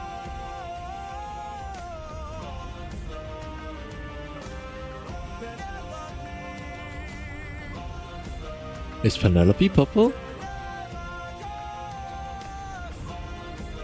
Oh, I didn't see what she pulled out. Whoops. I'll become the monster. Brown. So good! Oh, that might have been my favorite animation so far. Oh! Oh! Okay. I feel like there are so many visual things that we can talk about. And like I mentioned, I like that they decided to include Gigi's in the animation in this one, because there are a lot of callbacks to the first two songs. How has everything been turned? Come so endless. And then this part, I wasn't expecting it really, because he says I'm surrounded by the souls of those I've lost. I thought Gigi was gonna, basically show all of the souls again, but I guess it kind of looks like they are at the end of the underworld, in a sense. Like, I don't think there's necessarily an end to the underworld, but like they're basically almost back out again. Or at least that's kind of the vibe I'm getting with the visuals here. So the reflections here all showing Odysseus caught me a little bit off guard. But, it also still makes sense, because, over here there's a lot of reflections here, both on the shiny rock thingies, there's the water here, and then him looking into the water.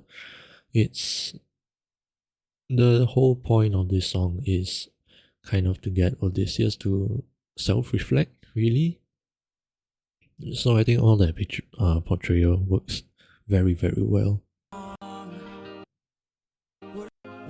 And yeah, over here, I'm not sure if it was Gigi who also drew it.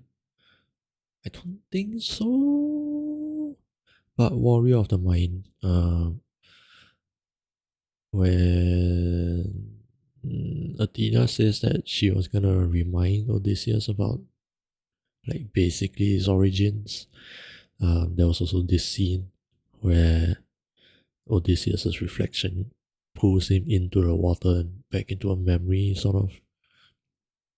So yeah, I like that there's even a visual callback, because musical callbacks are very, very, very prominent in this entire album. So I like that there's now also a visual callback. I'm the one who killed you. And was but a monster to is the Cyclops struck with guilt when he kills? And then Is he yeah, up in the middle of the night? the Cyclops Ends my and the sheep. Oh, you fuck! I don't know if you guys can see this. Hold on, let me. Why? Why do you do this?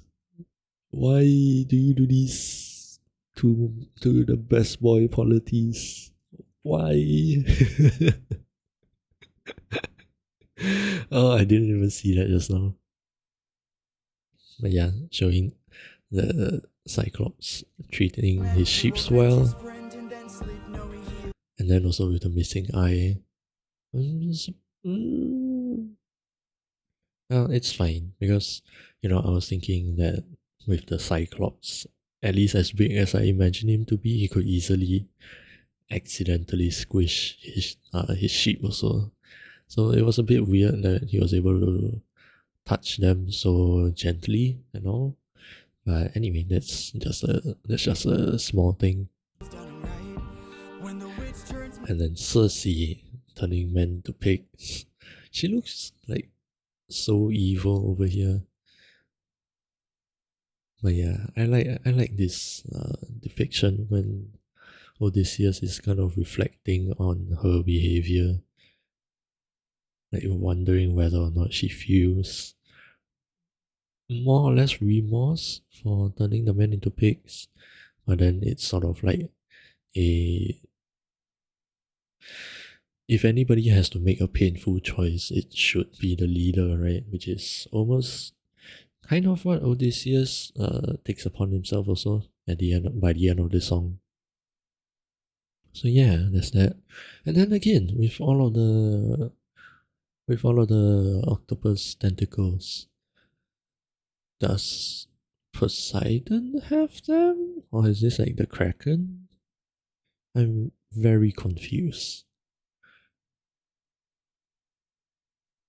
Because I never actually imagined Poseidon with like a monster octopus. Hold up, I need to check this. Is the Kraken in Greek mythology? I assume it is then. It's interesting that the Kraken is more commonly associated with Greek or pirate mythos, but is Norse in origin. Okay, so it's not even Greek. Kraken mythology originated in Norse, based on sightings in Norway, Greenland, Iceland. So yeah, it looks like the Kraken is not Greek mythology. So is this a confusion? Maybe? I don't know. Again, this is just like a personal lack of knowledge, pretty much, that I do not know about any big octopus monster in Greek mythology. Like, I'll be completely honest, even I'm so clueless to the point where before getting into Epic the Musical, I couldn't even differentiate between Greek and Norse mythology. I wouldn't be able to tell you which god is in which mythology. Like, that's how little I know. But yeah, I'm very, very curious why just this saga alone, there have been two depictions of Poseidon and some kind of kraken-like monster. God comes down and makes a fish drown. Is he scared that he's doing something wrong? Or does he keep And what is this? us in check? So we must respect Some kind of sacrifice? he's doing something wrong. Or does he keep That's clearly Poseidon with the trident. And then I guess it's kind of common in Greek mythology for sacrifices towards gods. So I would imagine this is what is being portrayed here. us in check? So That looks like a goat. we must respect him, and now no one dares to piss him off. And I actually kind of like this, how unnatural and what's the word? My vocabulary is failing me again.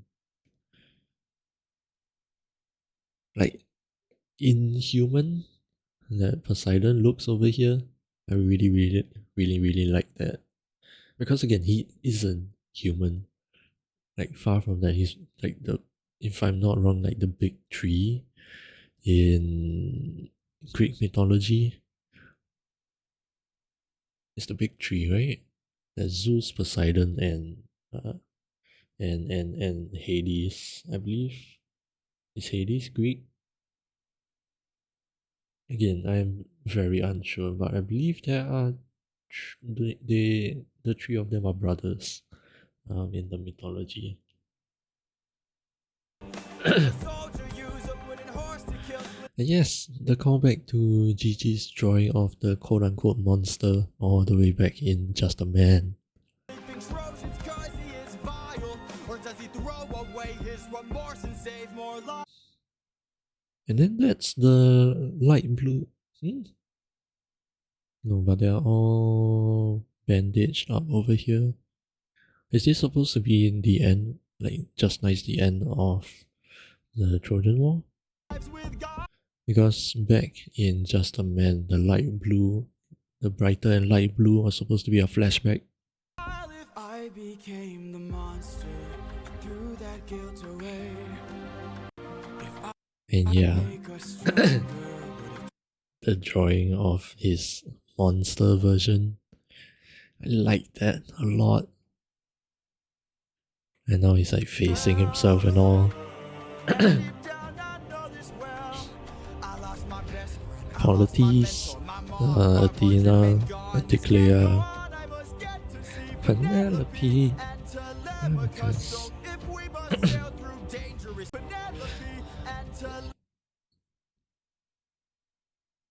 I would say it makes sense, because like the thing that I want to point out here visually is that Telemachus has always been drawn as a baby. No. Yeah, no, just once in Just a Man. And I bring this up because it's by the same animator. In Just a Man, there was just once where Telemachus is drawn being more grown up. But yeah, I was gonna point out it's interesting that all of the depictions, well, almost all of the depictions of Telemachus has always been more of a baby, which again makes sense because that was the last time that Odysseus saw him, and this musical is largely from the perspective of Odysseus. But you would think that he would imagine Telemachus being more grown up by this point. Or is that just me? I'm just randomly pointing that out and getting some thoughts out. Poseidon won't reach us, and if I gotta drop Like another an infant from a wall. Ah, yeah. Ah, wait, does this? Yes, I like that. So over here we see that it's still Odysseus and he's holding the baby, but then when he becomes the monster here, the baby is no longer in his hands.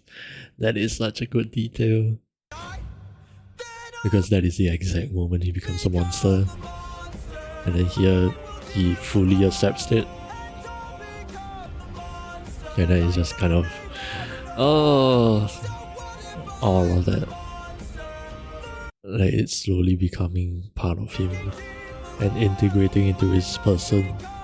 Like, see, half Odysseus, half monster. That is great. And then also, like, I want to believe this was completely intentional. It's not purple here, like it is just a few frames later. See, there's a gradient between white and purple, and the white is like his monster self almost, like the black and white thing. But then Penelope is the purple, like his vulnerable, most like sort of sweetheart mode.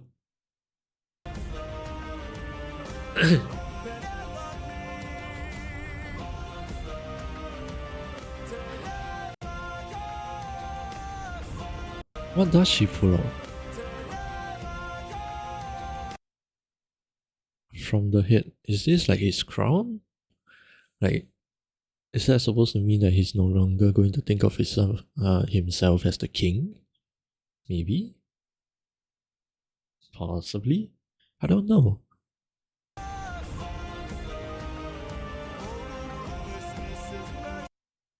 Oops, sorry. I'm getting a ringing in my ears. Let me go back a bit. Yeah, give me a few seconds. I just need to let it ring out. Okay, we're good. This is mercy upon ourselves, and the monster being his reflection now, instead of his true reflection in the beginning. Yeah, all of his monster reflections here. I'll become the monster. And the monster eyes. Yeah, that is amazing. Okay, now with the animatics part done, let's listen closely to the music.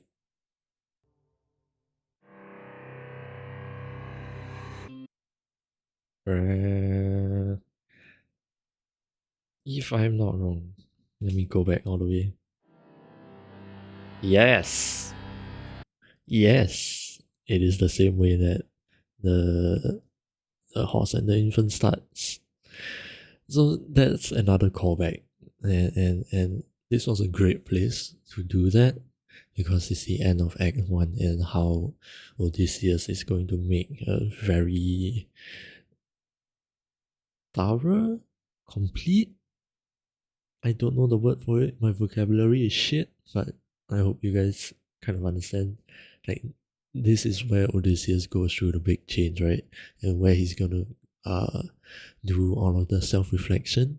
So we go back to the very start of this musical so that he can go through all of the events he has encountered so far up to this point.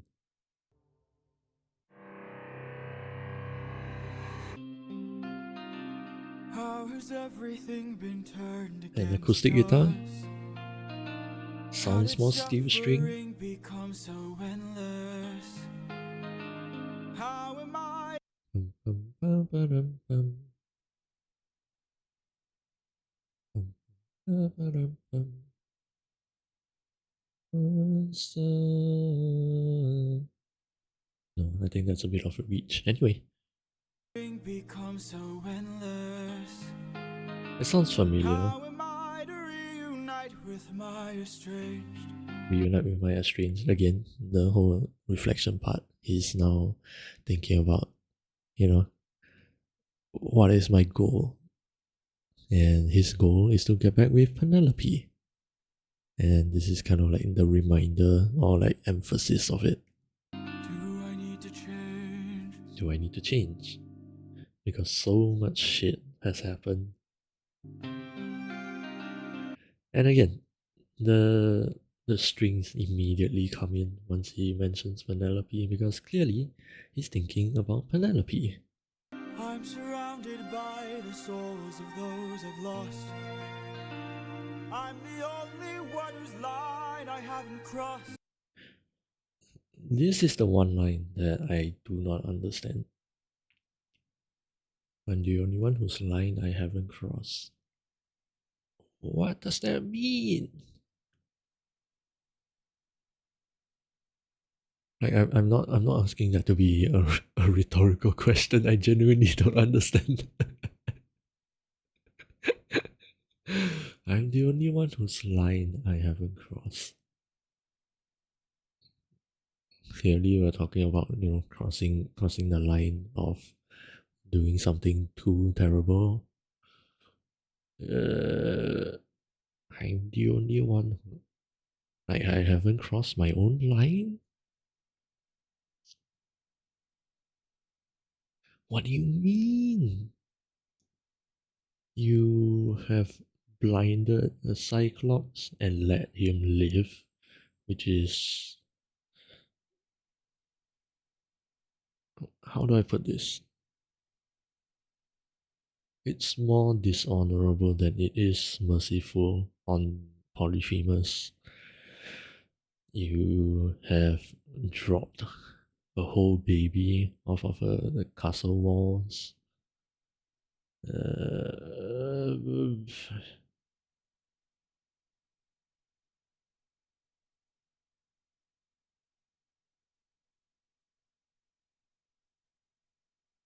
I yeah, I would say STNX should have been aligned there.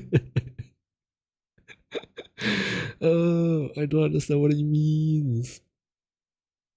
If dropping a baby is still within your lines, then like how far do you draw the line, you know? I'm the only one whose line I haven't crossed. What if the greatest threat we'll find across the sea is me? I want to listen to the strings again. I thought I heard something familiar. Those I've lost, who I need to change. I'm surrounded by the souls of those I've lost. I'm the only one whose line I haven't crossed.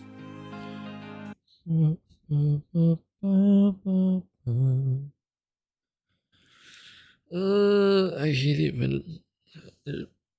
it when it feels like I have heard things somewhere before, but I cannot point out where.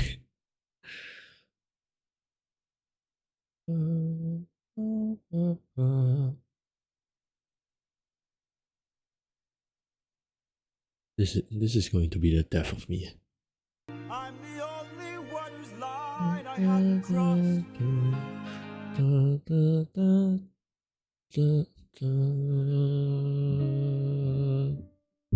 Oh, whoops. Sorry, I have to bring the mic arm down quite far, so I keep knocking into it.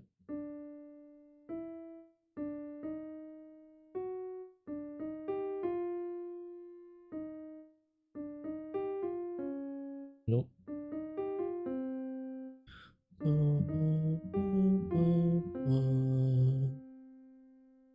Has this been played anywhere?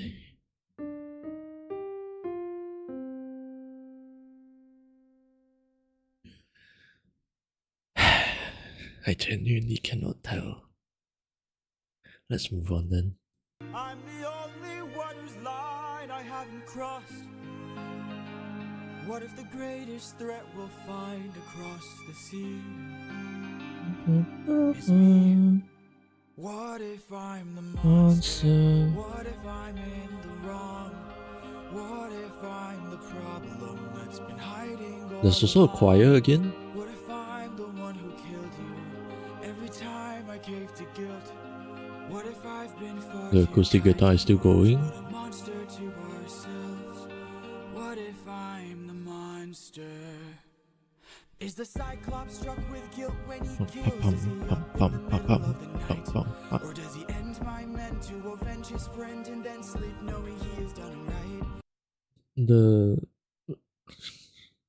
The sound design for what I imagine is supposed to be like a kick drum. It almost sounds like someone's knocking on a door, but like very muffled, if that makes any sense. Pum pum pum pum pum pum. The Cyclops struck with guilt when he kills. Is he up in the middle of the night? Or does he end my men to avenge his friend and then sleep knowing he has done him right? When the witch turns men to pigs to protect her nymphs, is she going insane? Or Yeah, did I she like learn to be called how minimal this part is. We have the guitar, we have that door knocking kick, and the choir. And that's about it. There are really only like 3 tracks here. And that gives like a good emphasis on the knocking for one, and also for Odysseus's vocals to come out and like really emphasize the, what's the word again? The internal reflection that he's doing right here. avenge his friend and then sleep knowing he has done him right? When the witch turns men to pigs to protect her nymphs, is she going insane? Or did she learn to be And the cold reverb when on the she voice got also. older and now she saves Partly because this is an internal reflection, and also because he's in kind of like an empty place with a lot of rocks that gives his voice naturally a lot of reverb also. them the pain? When a god comes down and makes a fleet drown, is he scared Aha, that he's and the doing something drums wrong? coming in here. Or does he keep us in check so we must respect him, and now no one dares to piss him off?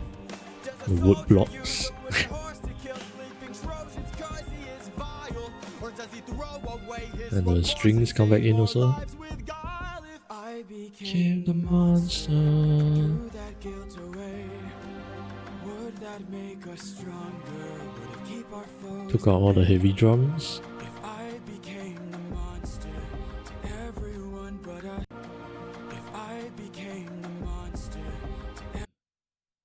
Bum, bum, bum. What instrument was that? A harp? Foes at bay. Would that make us stronger? Would it keep our foes at bay? If I became the monster to everyone but us, I almost think that's a harp, but that could be the guitar. again, who would care if we're unjust? If I became the And like that jet engine sound.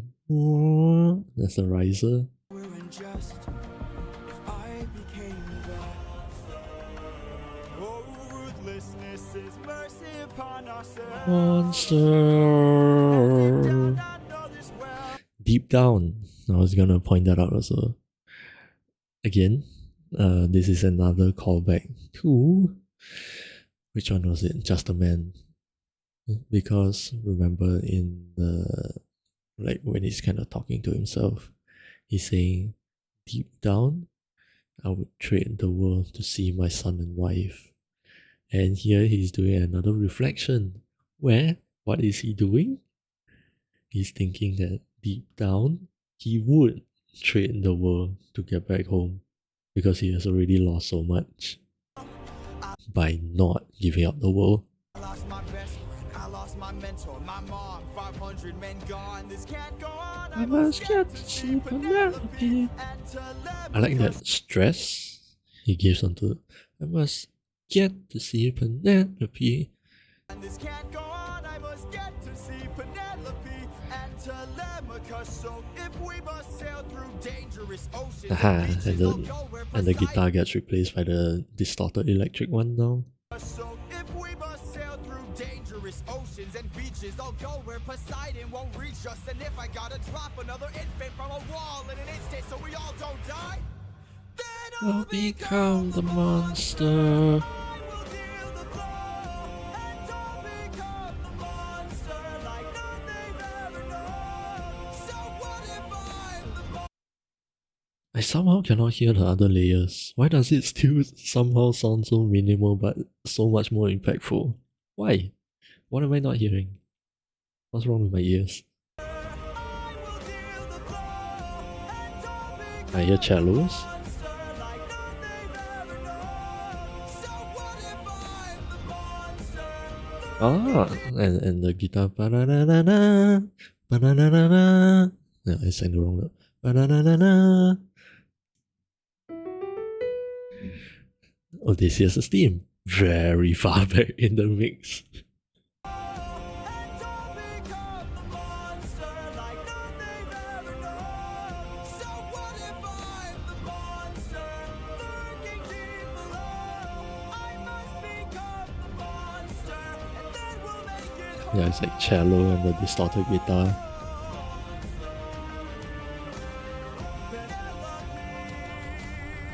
Penelope, Telemachus. And yeah, more strings.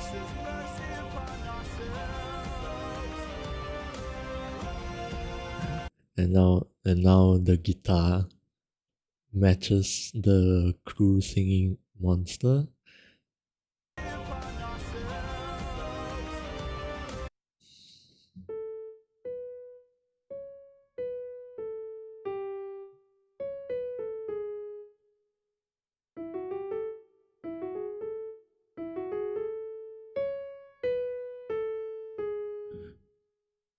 Yeah, I take that as to be like Odysseus now merges even more with the word monster because he's changing into a monster, which is the whole title of this song and the whole purpose of it, because he's going to become more heartless.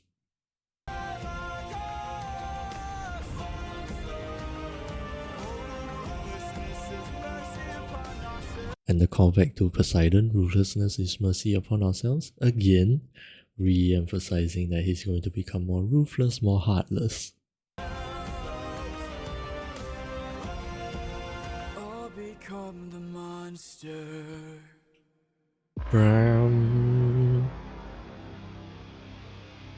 The brass plus the guitar, and again, the brass relating to Poseidon. So, yeah, overall this entire there's a lot of calls to Poseidon and the ocean in general, because I guess that is where he really comes to face what ruthlessness means. Thanks to Poseidon and ruthlessness being his thing in the whole of Epic. So yeah, I really like that Jorge brings in the brass to emphasize on all of the times when it is basically life threatening, and like how Odysseus really needs to internalize what it means to be ruthless. But as a character, I think he kind of overcorrects himself, because ever since Polites died, uh, and like kind of instilled the more pacifist outlook with open arms, yeah, he has been at least trying to implement that. Letting Polyphemus live, and not wanting to harm Circe, and yeah, not wanting to leave the crew behind, like Eurylochus said during Circe's Island. Uh, and that clearly has not worked out well for him. And so now, as a character, he kind of thinks that, okay, fine, if this end of the spectrum is clearly not working, then surely the other extreme end has to work, right? And that, at least to me, kind of feels like the direction that he's going, which obviously isn't great, but it is the direction that he takes nonetheless. But yes, with that, we have come to the end of the Underworld saga. Yay! Act 1 is done. Yay! So yeah, considering the time, right? I could go for another song, but it just feels weird, knowing what the next song is. And so, even though it's a bit shorter than intended, I think this is where I will be calling it a night. Where is shit? I can't see it behind the chat. There we go. Yeah, this is where I will be calling it a night. I really wasn't expecting to take this long. I mean, I am trying something new. Specifically with how I am doing the reaction, watching through once, then focusing on the animatics, and then focusing on the music. I very much enjoy it, and I did know that this was going to take me much longer. But yeah, I'm really enjoying it, really. And I will have to see how this part of the editing goes. I am still on the first VOD, and this is already the third stream. But to be fair, the first two streams had many more songs, and so I'm kind of slowly pushing them out. But yeah, I do have the first two out now, and the third one is also done. So I will spend some time tomorrow trying to push out more, and yeah, this will just kind of be like a long series up on the main channel. And so if you guys are interested in watching that, I believe I have a command for it. I should. Hold on, I need to... Yeah, exclamation mark YT or exclamation mark YouTube, both works. So let me type that out in chat just to make sure that it works. YT. Yeah, there you have my main channel where I will be uploading all of these clips too. And yeah, so far some of it I have added in additional clips just to further explain myself, or kind of correct myself, because in the horse and the infant I mentioned that well, in my mistake, in Full Glory, I mentioned that she was engaged to a god, which she was not. But the whole thing does involve a god. Uh, she was married to Menelaus, and then the Prince of Troy, Prince Hector, kind of got involved with some godly affairs, and then some divine intervention made Helen go to Hector, and then that started the war.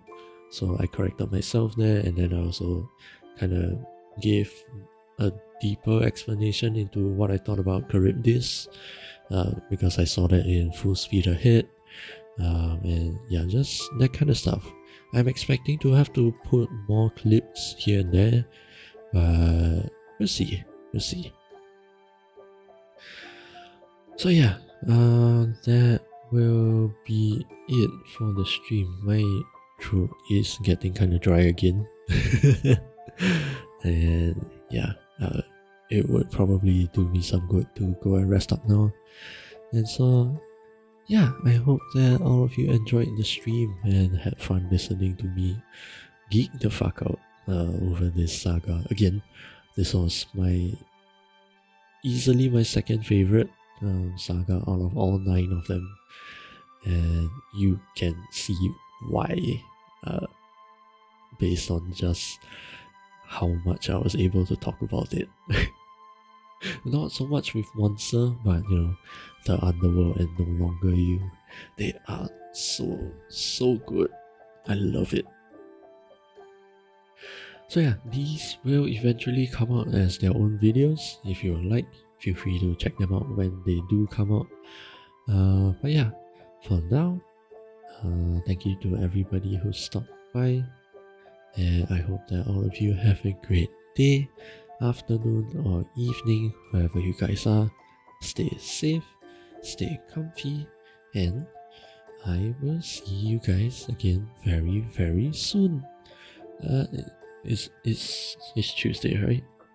Yes, today is Tuesday. I will see you guys again very soon on Thursday, where we will go into Thunder Saga. And with the pace of the Underworld Saga today, I may not even finish Thunder Saga on Thursday. I can't lie. But yeah, we'll see. I am planning to follow this format, for the future streams as well. So yeah, I will see you guys again on Thursday with more yapping session. Good night.